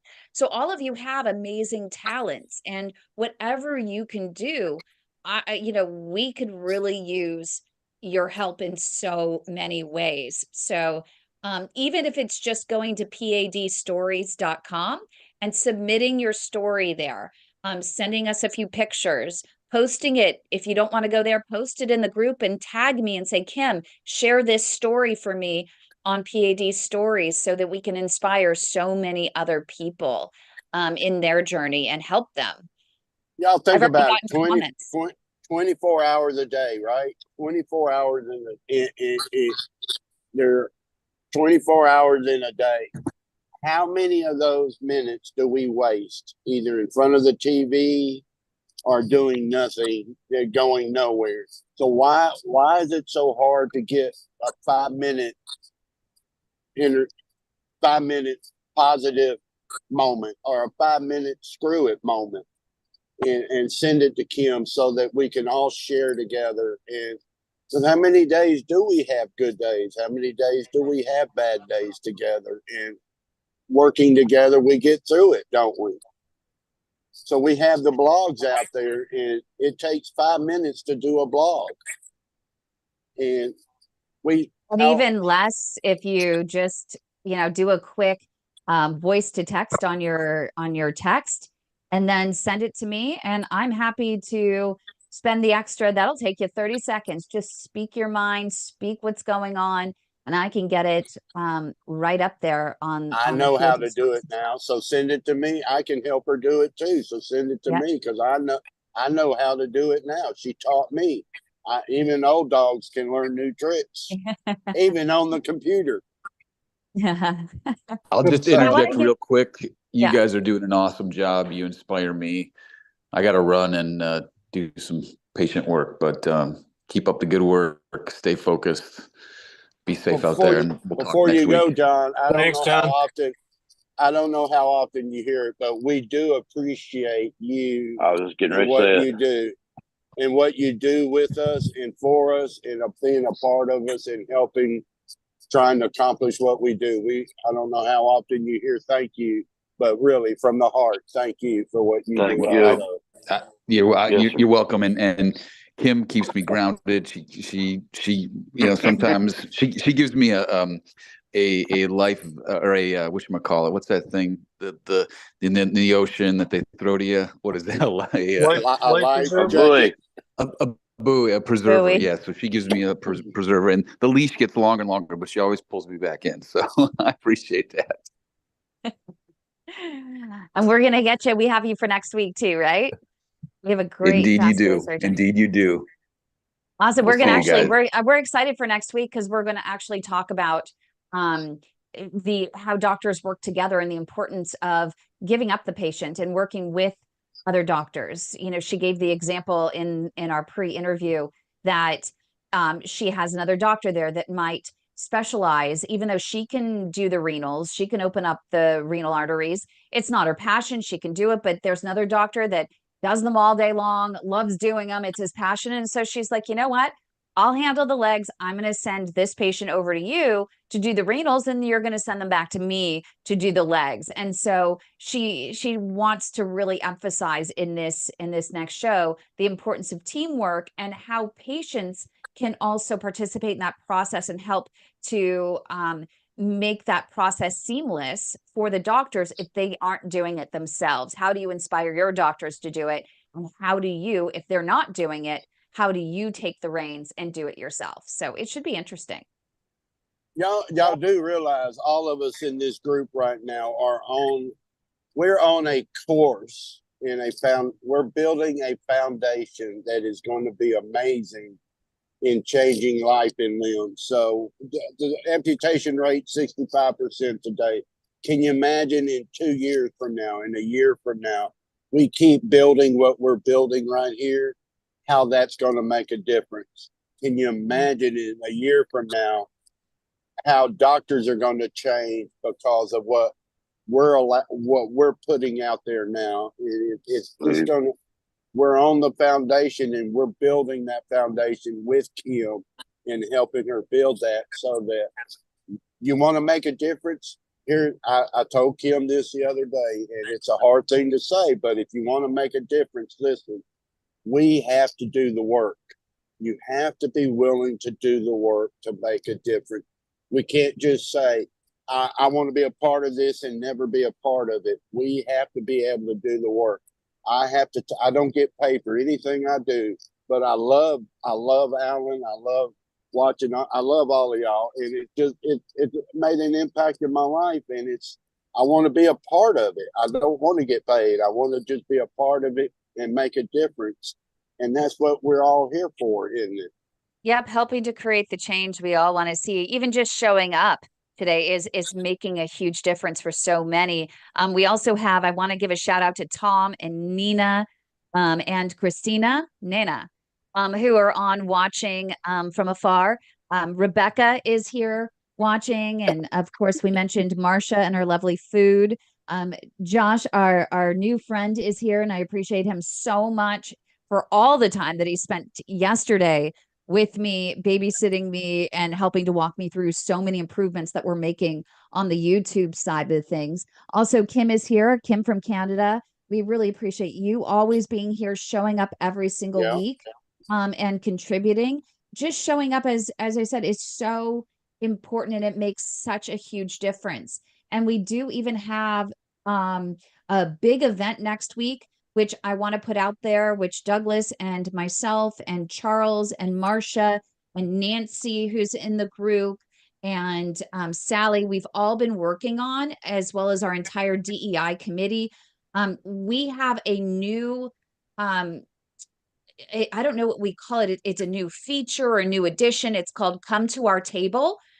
So many companies out there have one token patient that they say, we invited this one token patient to the table to help us design our new clinical trial, or we want that one token patient to come to Capitol Hill to share their story and talk about why it's important to have a certain ARC Act pass in Congress to help get people diagnosed earlier. Instead, we're saying, you know what? No more one token patient. Every single patient is an individual when it comes to peripheral artery disease. Your own journey, your own comorbidities, your own story. You are unique. Your presentation is unique, and you have a unique voice. So what we're saying is, come to our table, and all of us can show up and share from our own perspective, from our own journey, from our own experience, with our own minds, what we think about their project, their trial. We can influence the change we want to see. And we have one coming up next week on the 27th. Would love to have all of you show up and give this first company feedback on their pre-op paperwork, their post-op paperwork, which I hear so many people in our group complaining about every single day, that they don't think it gives enough information. All of us receive it every time we have a procedure, but is it really helping us? We have a chance to influence the pre-op paperwork and the discharge papers for procedures for a company called Insight Vascular that has cath labs over in Hawaii and the state of Washington, as well as Alaska. And a lot of the people that they're trying to reach don't really have a lot of experience, like many of us, with medical jargon. And they need to have their paperwork revised, and you have the opportunity to help them revise it. So I really hope, send Douglas, send myself, send Marcia a message and say, hey, I want to participate. I will show up this week. What's the time? What's the date? I'm going to be there for that 1 hour to help influence the change. I mean, it's going to be powerful, I think. I'm excited about it, but we're never going to have, if we don't have anyone showing up, or we just have 2 or 3 people showing up, no one else is going to show up in the future. What so time we is really, it? really need you, right? 27th. What time is it? Douglas, do you have the time for that one? I think it was I don't know why 11 comes to my mind right off the bat. Okay, let me but look I know, really quick. Yeah, we need to make sure we have the right. I just thought if you knew right off the bat. Okay, Come on, it is. Fabio, get on the ball. It was close on Wednesday. So it's on Wednesday, March 27th, 10 a.m. Pacific time. Yeah. Okay. 12 p.m. Central Time, 1 p.m. Eastern Central. Time. Yep. So if you can make it, it's this same Zoom link, and would love, I mean, you can't sit back and say, oh, I don't know that my opinion matters or whatever. It does matter. You never know if it's that one little thing that you say. It could be, you know what? The justification is off. And if you just move it, that line over this way a little bit more, I think it'll be easier to read. It could be as simple as, you know what, that font is a little bit small for most people. Maybe you need a few more check boxes on here to personalize it.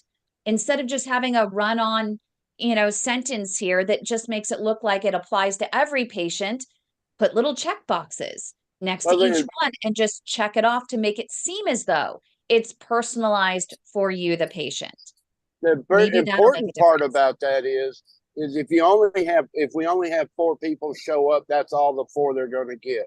If we have 10 people, they get 10 different, because we're all different. We all share some of the same experiences, but we've all been through something a little bit different, haven't we? Yep. That's why we need to bring this to them with 10, 20 people so that they get the whole perspective of change and not just 1 or 2 things. Is this a hospital? It's the organization is Insight Vascular. They are a management organization for clinics that treat PAD. Okay.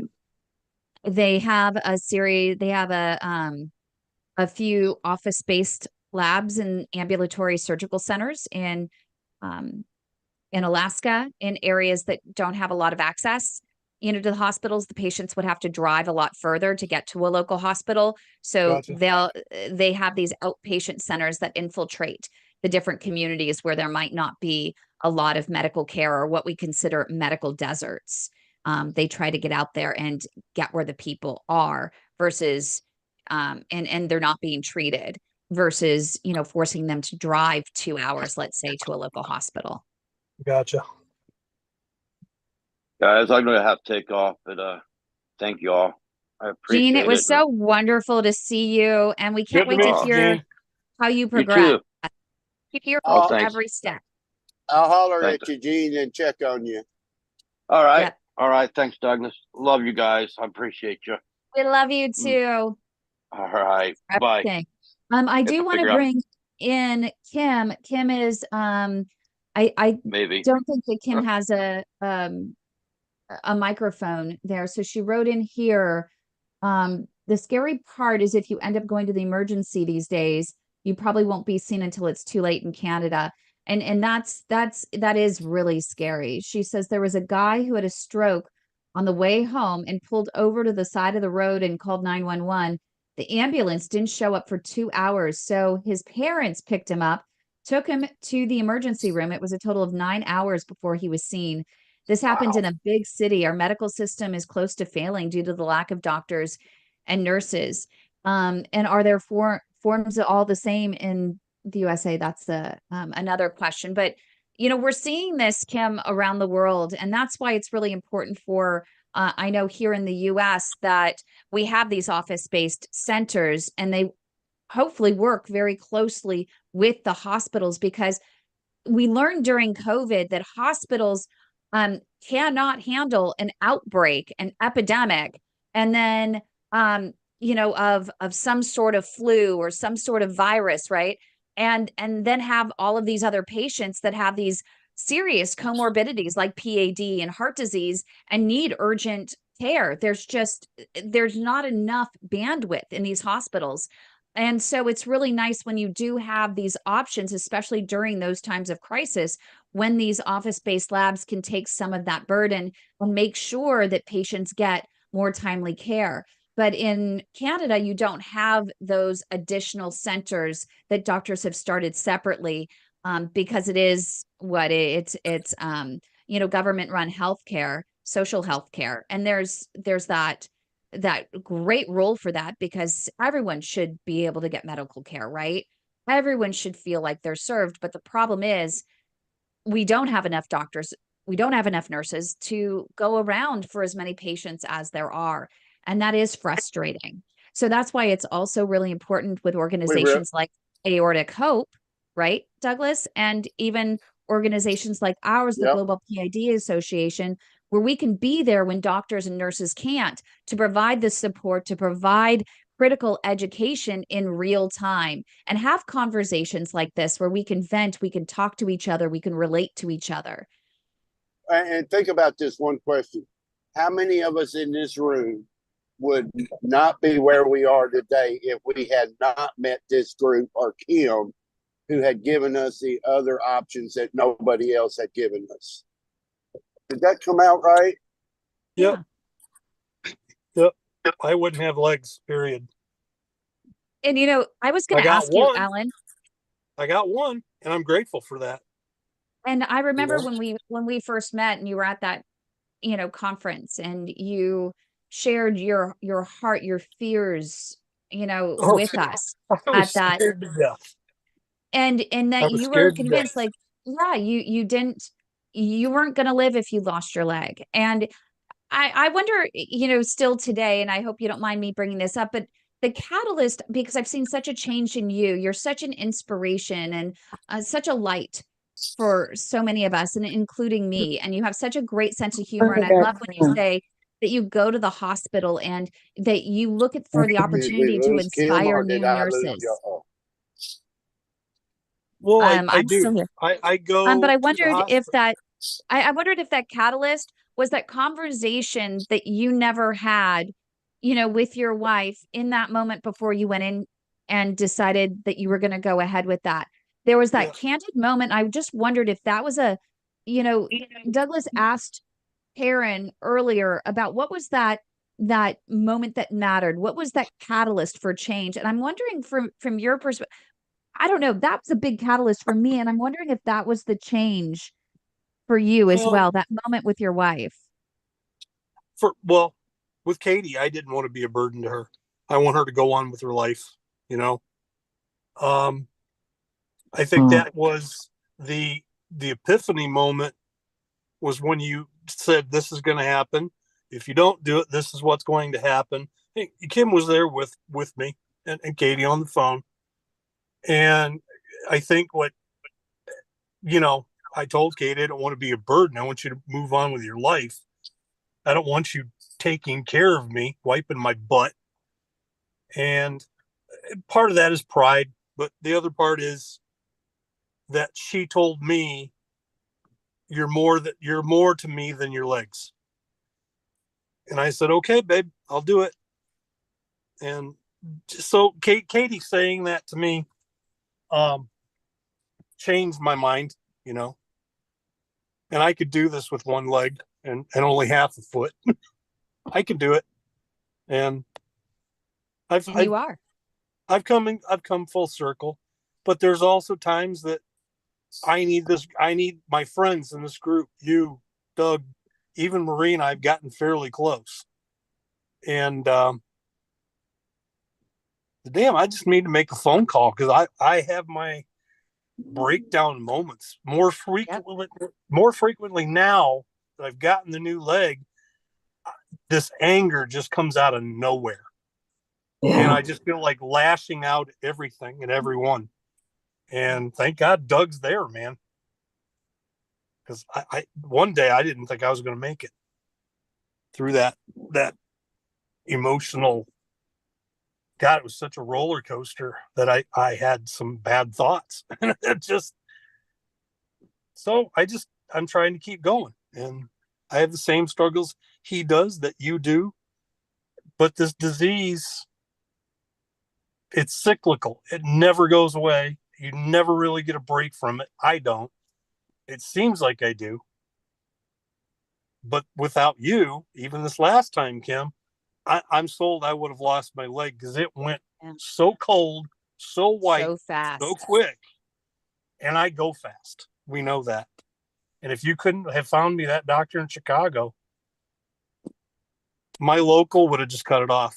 I know it at that point. So that's just, I'm going to keep working, keep going. I'm enjoying a little less work time.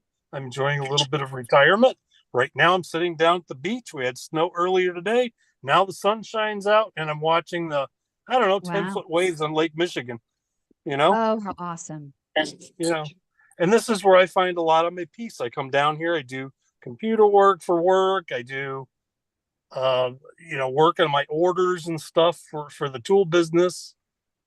But you need to put on the song, The Wreck of the Edmund Fitzgerald. Oh, yeah. It's out there. Gordon Lightfoot. That's kind of where I'm at today, you know. And unfortunately, Katie can't understand where I'm coming from. She said, I can only imagine. But talking to you, talking to Douglas, talking to Marie, it gives me perspective again. So I need those friends. Yeah. And yeah. Thank you. So, yeah, it was. And I know Rebecca wanted to jump in. I don't know if she wanted to comment on what you were saying, and I know she tried to jump in. I kept cutting her off, but I guess I'm not sure if she's still listening, if she can hear me. But there she is. But I think I have a little bit of a delay, so I end up. I think I've been cutting people off today. I don't mean to. Oopsies. It happens.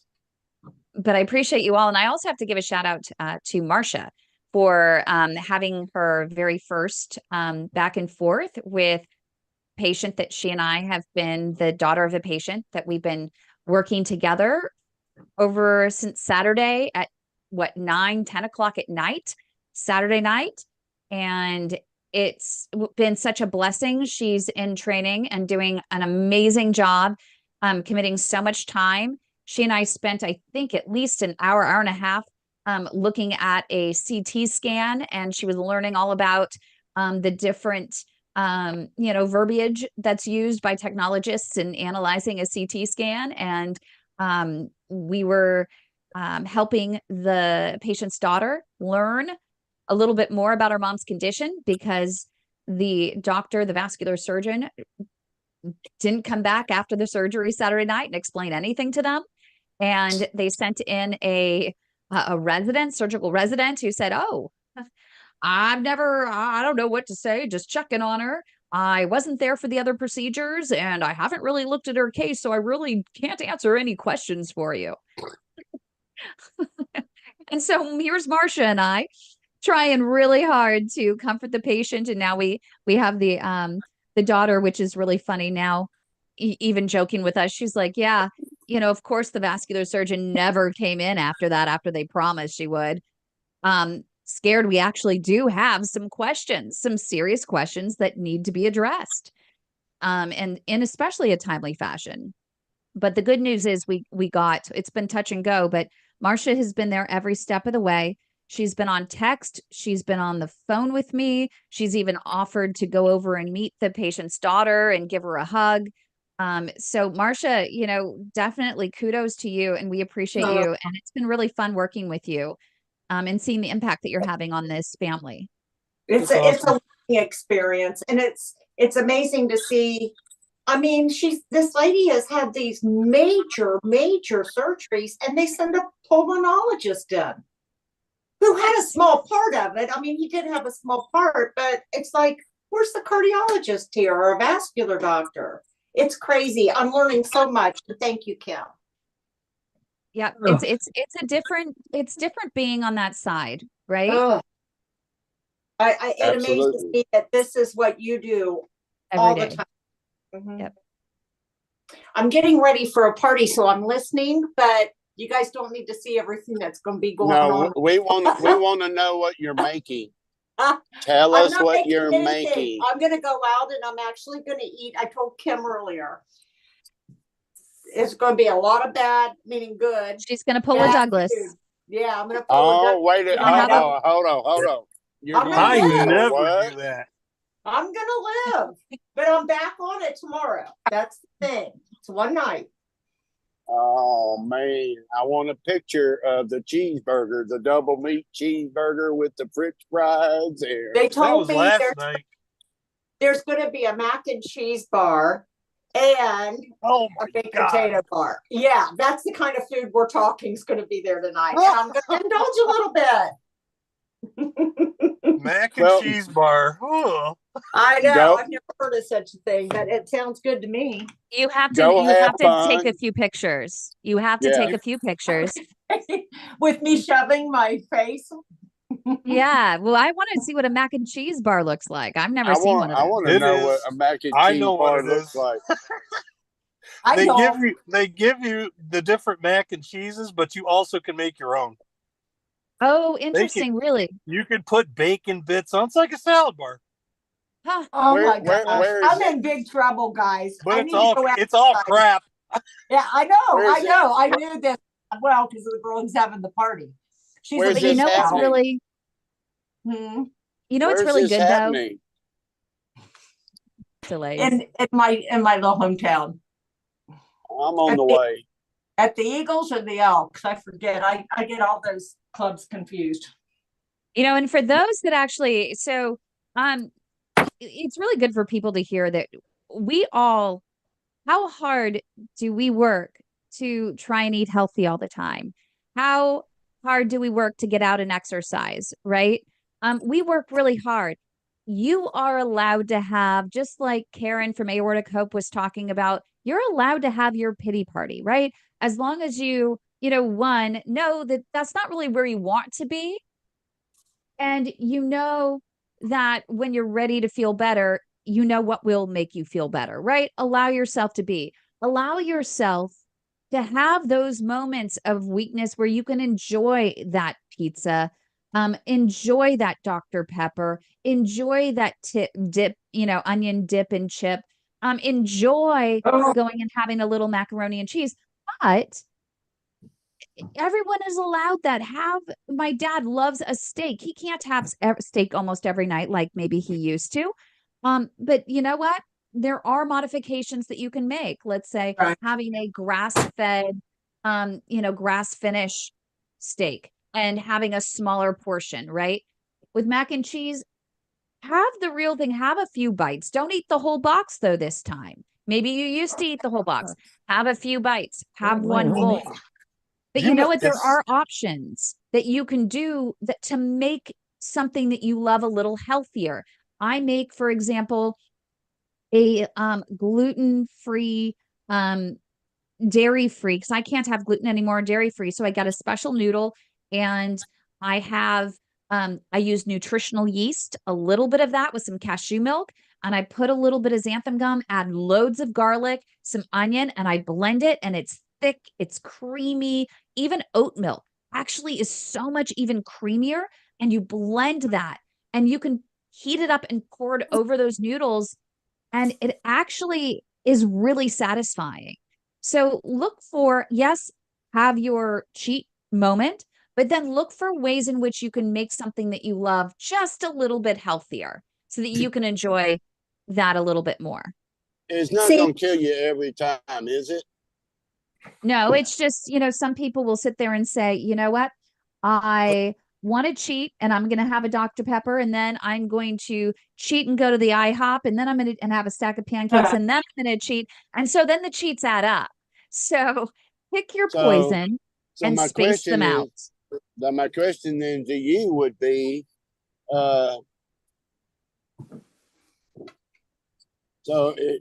this is where I'm at. Where do you think my next stop's going to be? Well, we're hoping it's going to be at Buc-ee's, and I'm actually going to do, since we are public here, I do want to make a public announcement that I love Buc-ee's. Buc-ee's is an amazing chain. It has all kinds of fun things if you're on a road trip, especially. But I'm very concerned that Douglas had a very bad experience at Buc-ee's last week, which is incredibly concerning to me because, with PAD and with his apical hypertrophic cardiomyopathy, it's not like being blind where the disability is something that you can see. You can see that a person is blind. With him, he has an invisible disability. He has a medical disability, and he is required by his physicians to have a service dog along with him. He went into Buc-ee's, was sitting there minding his own business with his beautiful German Shepherd, Stella, who is literally the ultimate of ultimate service dogs, wonderfully behaved, was under the table, and one of the employees came over and told them that they needed to leave. That service dogs, using the word service dogs were not acceptable at Buc-ee's. That is not okay. And poor Douglas, being the kind-hearted soul he is, not wanting to make trouble, although, he likes making trouble in the group. I'm just kidding. But he's a kind soul, not a troublemaker, and such the gentleman. He said, you know what? I'm going to leave. I'm not going to cause trouble. I'm not going to argue about it. You're asking me to leave, even though by law, I am allowed to be here. This dog has been through proper training. She is not causing trouble. I do have a right with my medical disability to leave. And he left. He should have been allowed to stay. And it hits near and dear to my heart because I can't tell you how many times I have a medical disability I don't talk about. I require a service dog as well. And so does my dad. So did my mom. Our service dogs are not large dogs. They're smaller because they need to be up on our laps to be able to sense this medical disability and alert me when I'm in need of my medication, and my dad as well. And I can't tell you how many people judge us for it, how many, employees will come up to us and challenge us about it. And it's not as if we didn't have this disability, I wouldn't be carrying my dog around. That's an added, you have to bring the food, you have to bring the, all the stuff to go along with it everywhere you go. There is that extra burden in having it. It's a blessing, but it's a burden as well. And we're not trying to. I was in a physician's office and I had this guy walk all the way across the physician's office. Like, he was way away. It was a large waiting room. Comes up behind me and my dad with our service dogs and says, I have an allergy to dogs. You need to leave. And I thought, how disrespectful. I'm allergic to trees. I'm allergic to dust. I'm allergic to mold. I'm allergic to grass. So you know what? Remove the trees, remove the grass, remove the plants, remove the molding. Make sure you dust every minute of every day before I walk in so that I can actually show up. I mean, yeah, everybody's supposed to change their lives because you have an allergy, right? Right. And he stood there and he was that's gutsy. and he says, how dare you inconvenience me and put my life at risk? And I said, this must be California. And because let's put my life at risk with a more serious situation and not having my dog there. And if you need to wait outside, that's fine. It was General great. This public. physician's General public does not realize why service dogs are there, or their specialties that they've been trained to do. They don't get it. It's like trying to make them understand PAD. They don't. It's also doesn't that just describe our doesn't that describe our families and how hard it is to explain to our friends and our families how we feel and what we go through? That's why I give you phone calls. You know? They don't get it. I had to go get my dog, so I missed what happened. Did somebody complain about Stella? Yep, they kicked him out. He's got a hell of a lawsuit, really. He could own his own damn Buc-ee's. Well, what's disappointing to me, what's really disappointing to me is that I have complained to Buc-ee's. I submitted a very urgent note on their website because they don't have anyone answering any phones. Nope. At their corporate office, you can't leave a message. They say only submit through the website. And when I submit, there's no one answering. And I would think in this situation, it deserved a timely response. And we have not gotten any response from Buc-ee's acknowledging that this happened or to even simply apologize. Well, and they would Douglas. They would get it if they got a subpoena. They would answer that. Change it. Get a lawyer, and he'll do it pro bono, guaranteed. And You'll also, find someone. I'm gonna be honest. You know what? I have a lot going on in my life, positive a little bit right now. I have to stop. I've driven far enough. My leg feels pretty good right now, but my graph is still, well, never mind, but I have to stop and get out of the truck. And it's good, when to say when. And it's also good, Douglas, that after you talk to the doctor actually said, I think you're now ready to have that graft checked. You have enough blood flow now to your feet that maybe it's time that they can address, taking out a piece of that other graft that is causing you so much pain and likely striking a nerve, literally. So it's like, do I really? And I guess maybe that's just me. It's like, I don't want to create, or I'm just going to go on with my life and manage. And now I'm going to go in and I'm going to ask for the card you asked me to get for a phone number. Yes, I will please. ask for that. I will and say, do that. we need someone's phone number. And if you want, keep us on the line. Actually, keep us all on the line. We want to watch this. If you're going into Buc-ee's after they kicked you out, we want to go with you. What do you say, you guys? Hey, I'll play his lawyer. Oh, yeah. Well, we're not going to fake anything. There's Stella. No one's going to beat up Stella. I want to give a shout out, though. We also have Anna that joined us and is watching on. This is going to get a little exciting, Anna, in just a few minutes. I have a feeling if he didn't, stop at Buc-ee's, I have a feeling it was a misunderstanding. I have a feeling that it was an employee that just did not know any better and was not trained properly. It's one of the reasons that, in having a service dog, I also carry around a card that explains the law. It explains exactly what my rights are as the owner and requirer of a service dog, which is number one, that they can ask you, is that a service dog? Number one. And number two is, what service does it perform? Or what task does it perform? And so once you answer that, even for me, I would say medical alert, or my dad would say medical alert or PTSD. It's just whatever it's trained for. If they can't visually see exactly why a service dog might be required. So if you go to the Texas ADA, that is where, and when I call Monday, I'll find out more, because they were closing. But if you go to Texas ADA, that is the difference, Kim, is that they can actually ask you what the dog performs. If it is just an emotional dog, they can actually, according to the state of Texas, tell you to leave. An emotional support dog is not a service dog. That is not under ADA. So it's actually, I've been to the ADA, your website. It's still, they can ask you what task, and the task for you is medical alert. You don't have to be more specific than that. The task is medical alert. They can't ask you. I had a gentleman that got in a lot of trouble. It's illegal for them. I was over at the ferry terminal. Yes, it does, because they're not allowed to know your medical information.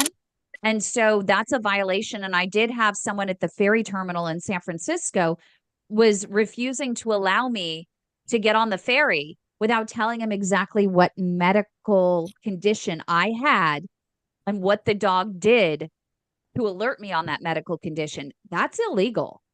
And he had me almost in tears. Thank God my parents were there, and my dad, has that little card that, at the time that shows this is the law. He had to let us on, but it was embarrassing. It's embarrassing for someone to have to, share what their medical condition is. You shouldn't have to do that. Here's a quick question, Kim, and it's just off the beaten path. Since your service dog travels with you wherever you go, I'm guessing he's on your lap on a plane because you travel everywhere. What do you do if he has to go potty? I got to hear this. He doesn't, but he is paper trained. And when he was a puppy, the stewardess couldn't believe that I would take him into the bathroom, put the paper down, and he would potty on command. And he was fine. I don't take him on an 8-hour flight. I'll take him on a 5-hour. I'm really and this is where people don't understand that it is a burden. If I didn't have to travel with him, as much as I miss my dog, I wouldn't bring him with me, because it is a lot. I do have to take into consideration where, especially, for example, I was actually freaking out because I was in Montana, and I, was concerned about they had a very short, very tight layover going from Montana to Salt Lake City back to San Francisco.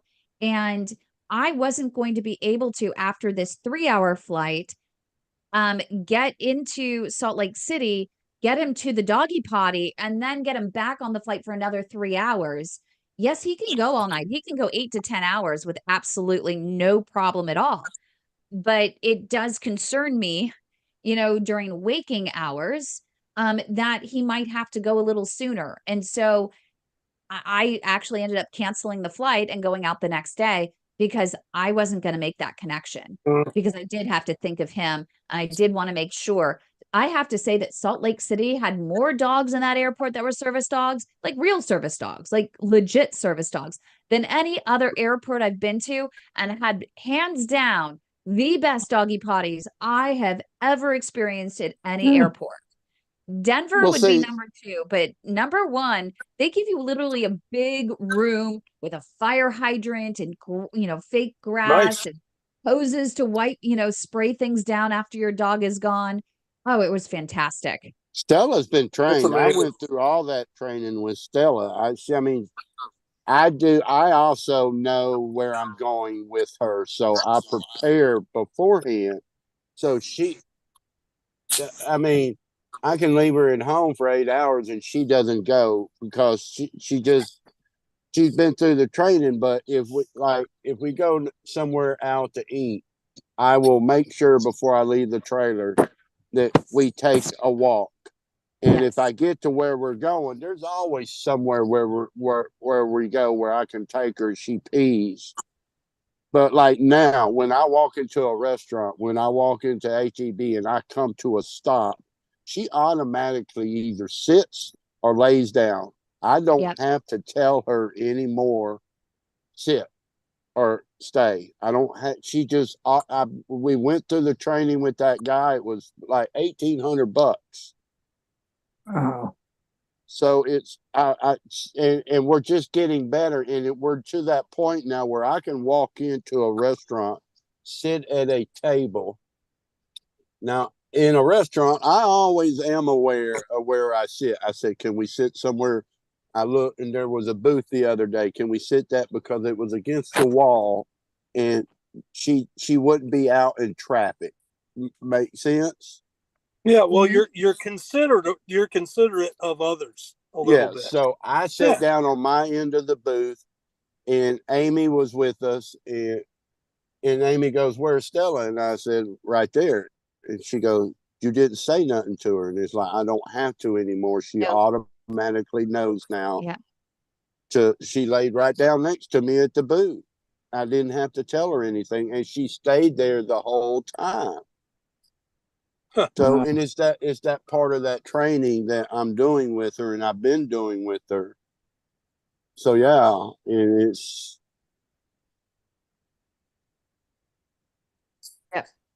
yeah. I can't explain this, but the guy that I work with training, Stella, if I'm having one of my episodes, this is really weird, but if I am having an episode, if I'm at the trailer and I'm sitting on the couch, she's on the bed or in her spot at the other end down there, and I'm having an episode, next thing I know, she's on the couch next to me. Yeah. Yeah. So it's like, I don't know if it's that connection we have now, but it is one of those things. Yep. Yeah. And we do have a couple questions coming in. So Kim wants to know, how did you get that card? So the card, you can actually download the information from the web. Number one, you just look up the rules. I was able to, when I got my, the ADA certification, we were given the card, them on the cards. I don't know where she got them, but they were on cards to let me know my rights. And then Anna Abendroth, Anna. Hey, Anna. She asked if there are specific colors of vest, leash, dog tags that a service dog must wear. In the United States, they don't have to have proper vests or a specific leash. They don't even need to have a tag or ID. It should be required. In Canada, it's not only required to have the vest and the ID, we had to have the official tag. And if it is an official service dog, you will see that the person will have an official county tag with a number on it. And then number two is what I liked about Canada is that we were required to have official paperwork, which we have, but here in the States, you're not required to have the official paperwork with you. Except if you're going to the airport, they may ask for your Department of Transportation paperwork. What I like about what they're doing now with the airlines is that you must have an official service dog, and you have to have the trainer and the trainer's phone number on the paperwork, which I like because anyone can just claim that it's a service dog because they can just ask and say, well, is it a service dog and what tasks do they perform? But in certain situations, even in government buildings here in Marin County where I live, you're not allowed to have a service dog go into a government building unless it does have the county tag. So we can go into restaurants, we can go into, other buildings, and we don't have to have anything. I don't even have to have his jacket on or his tags with me. He can go in because the only thing that they can say is, they can only ask those questions. So Do y'all it's see her interesting. vest? Yep, but they come in all different colors and here's and her sizes. tag. Here's her tag right here.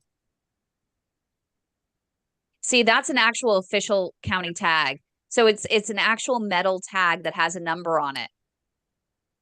And it says service dog on it. And that's what we have. Now I wonder I don't have a tag. I wonder if I should get a tag so that for yourself, definitely. Yeah.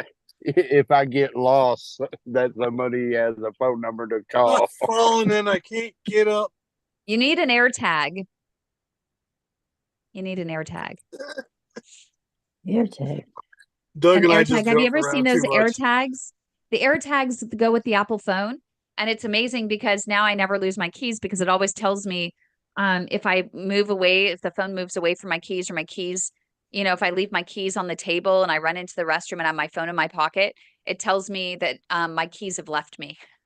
And I actually, when we were in, this was the fun part. When I just got back from Italy a couple weeks ago, and we were at the airport, and Italy just, I think I wish that every single time that my bags are lost, because then I get to go shopping on the airline. And it's great going shopping in Italy. But this woman had the AirTags attached to her suitcase. So she knew that when she landed that the luggage had actually gotten there. So when they said, oh yeah, it didn't come out. No, it's somewhere here. And I'm not leaving this airport until you bring my luggage here. It is here. And she was able to show the person exactly where it was in the airport, which I thought was the coolest thing. Such a great idea. Do they call that Alzheimer's? I don't know.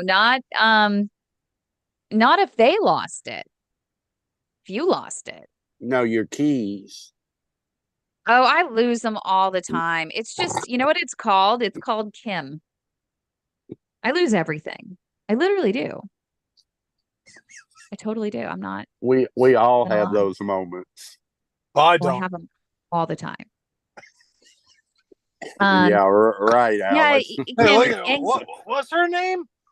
anxiety is a medical condition. Kim, you just have to, you have to get the psychologist or psychiatrist to actually be able to make that determination that it is a medical condition versus, a need for emotional support. Because some people, especially when you do have heart issues, anxiety can be life-threatening for you with heart issues or that kind of thing, or even with an aneurysm. And I want to ask them when I call. I want to ask them, what about veterans that have serious PTSD?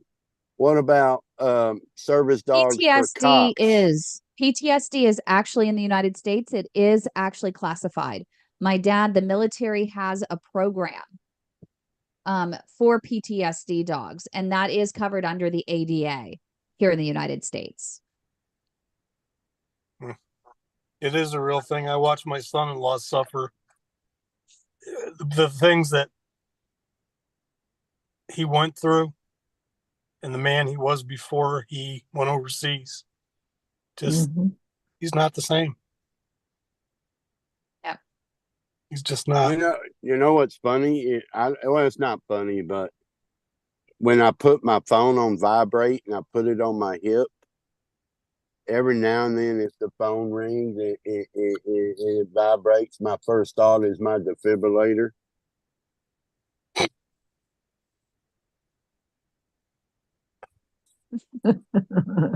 It's like, am I fixing to get whacked? You're hilarious. Rebecca, your avatar is really, I keep watching. It's so funny because when you laugh, it laughs. It's really, oh, there you go. See, look, There it talks. does. Oh, that is so funny. Oh my God. I'm going to scoot, guys. Yeah, you guys, this was really fun. I just appreciate all the time. If anyone else wants to share for a minute, let me know. Or else we're going to jump off. Kim, you and I should get together on that. If you're serious about getting a second opinion, especially here in the States, happy to. Not sure where you are and if you can get to Toronto to see, there are multiple doctors there that are so absolutely wonderful and advanced for PAD. But I'm happy if you want to, but it sounds like you're on the other side if you're going to look at Seattle. So happy to work with you and get you to Beheady. Which is, oh, you're just right there in Vancouver. Oh, you're not far at all. Oh, that's easy to get you to Dr. Beheady. And in fact, I'm not even sure. I might be up there I have to ask my dad, but we might even drive by Dr. Beheady's place to meet her in person. She's treating a few people here. We might be able to time it. So maybe, while you're there, I can go in with you. I try to time a lot of things. Like when I went to Hawaii, we had our friend Kendra from the group. I was able to go to I think I went to 3 appointments with her that day. We got off the cruise ship and she picked us up and we went to doctor's appointments all day. So I'm happy to do that. My dad even came with us. So happy to join you guys. But thank you, everyone. Any final thoughts before we jump off? I appreciate you guys joining us. Walk, walk, walk. One step at a time. And I hope everyone can join us on March 27th. If you can, 10 a.m. Pacific time, 12 p.m. Central time, 1 p.m. Eastern time, and help us to influence the change that Insight Vascular wants to make, for their pre-op and post-op papers that guide patients before a procedure and after a procedure. So let your voice be heard. Join us. And I would love that. Kim is going to be there. I love it, Kim. Thank you so much. Douglas is going to be there. Hopefully we can get as many of you to the event as possible. And Rebecca, it would be great if you could be there as well. Would love it. But just message me, message Doug. We'll get you, if you can message us your emails, and we'll get you guys on the invite lists. You need to have make sure that you have your all the papers, because I'm going to let you look at them ahead of time so you can start taking notes now. And maybe Anna, even if you can't be there, I can put you on it so that you have access to all the papers. And maybe if you don't mind taking a look at them, putting your notes on paper, and then just go ahead and send those papers back to me with your notes. And I'm happy to relay the message as well. It'll be about an hour meeting. And then we're going to do a follow-up afterwards to see what changes she implemented based on our feedback.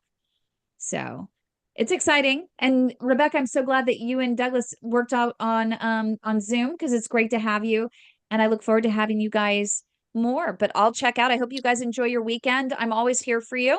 Make sure you always can reach out to the Leg Saver hotline, 415-320-7138, 415-320-7138.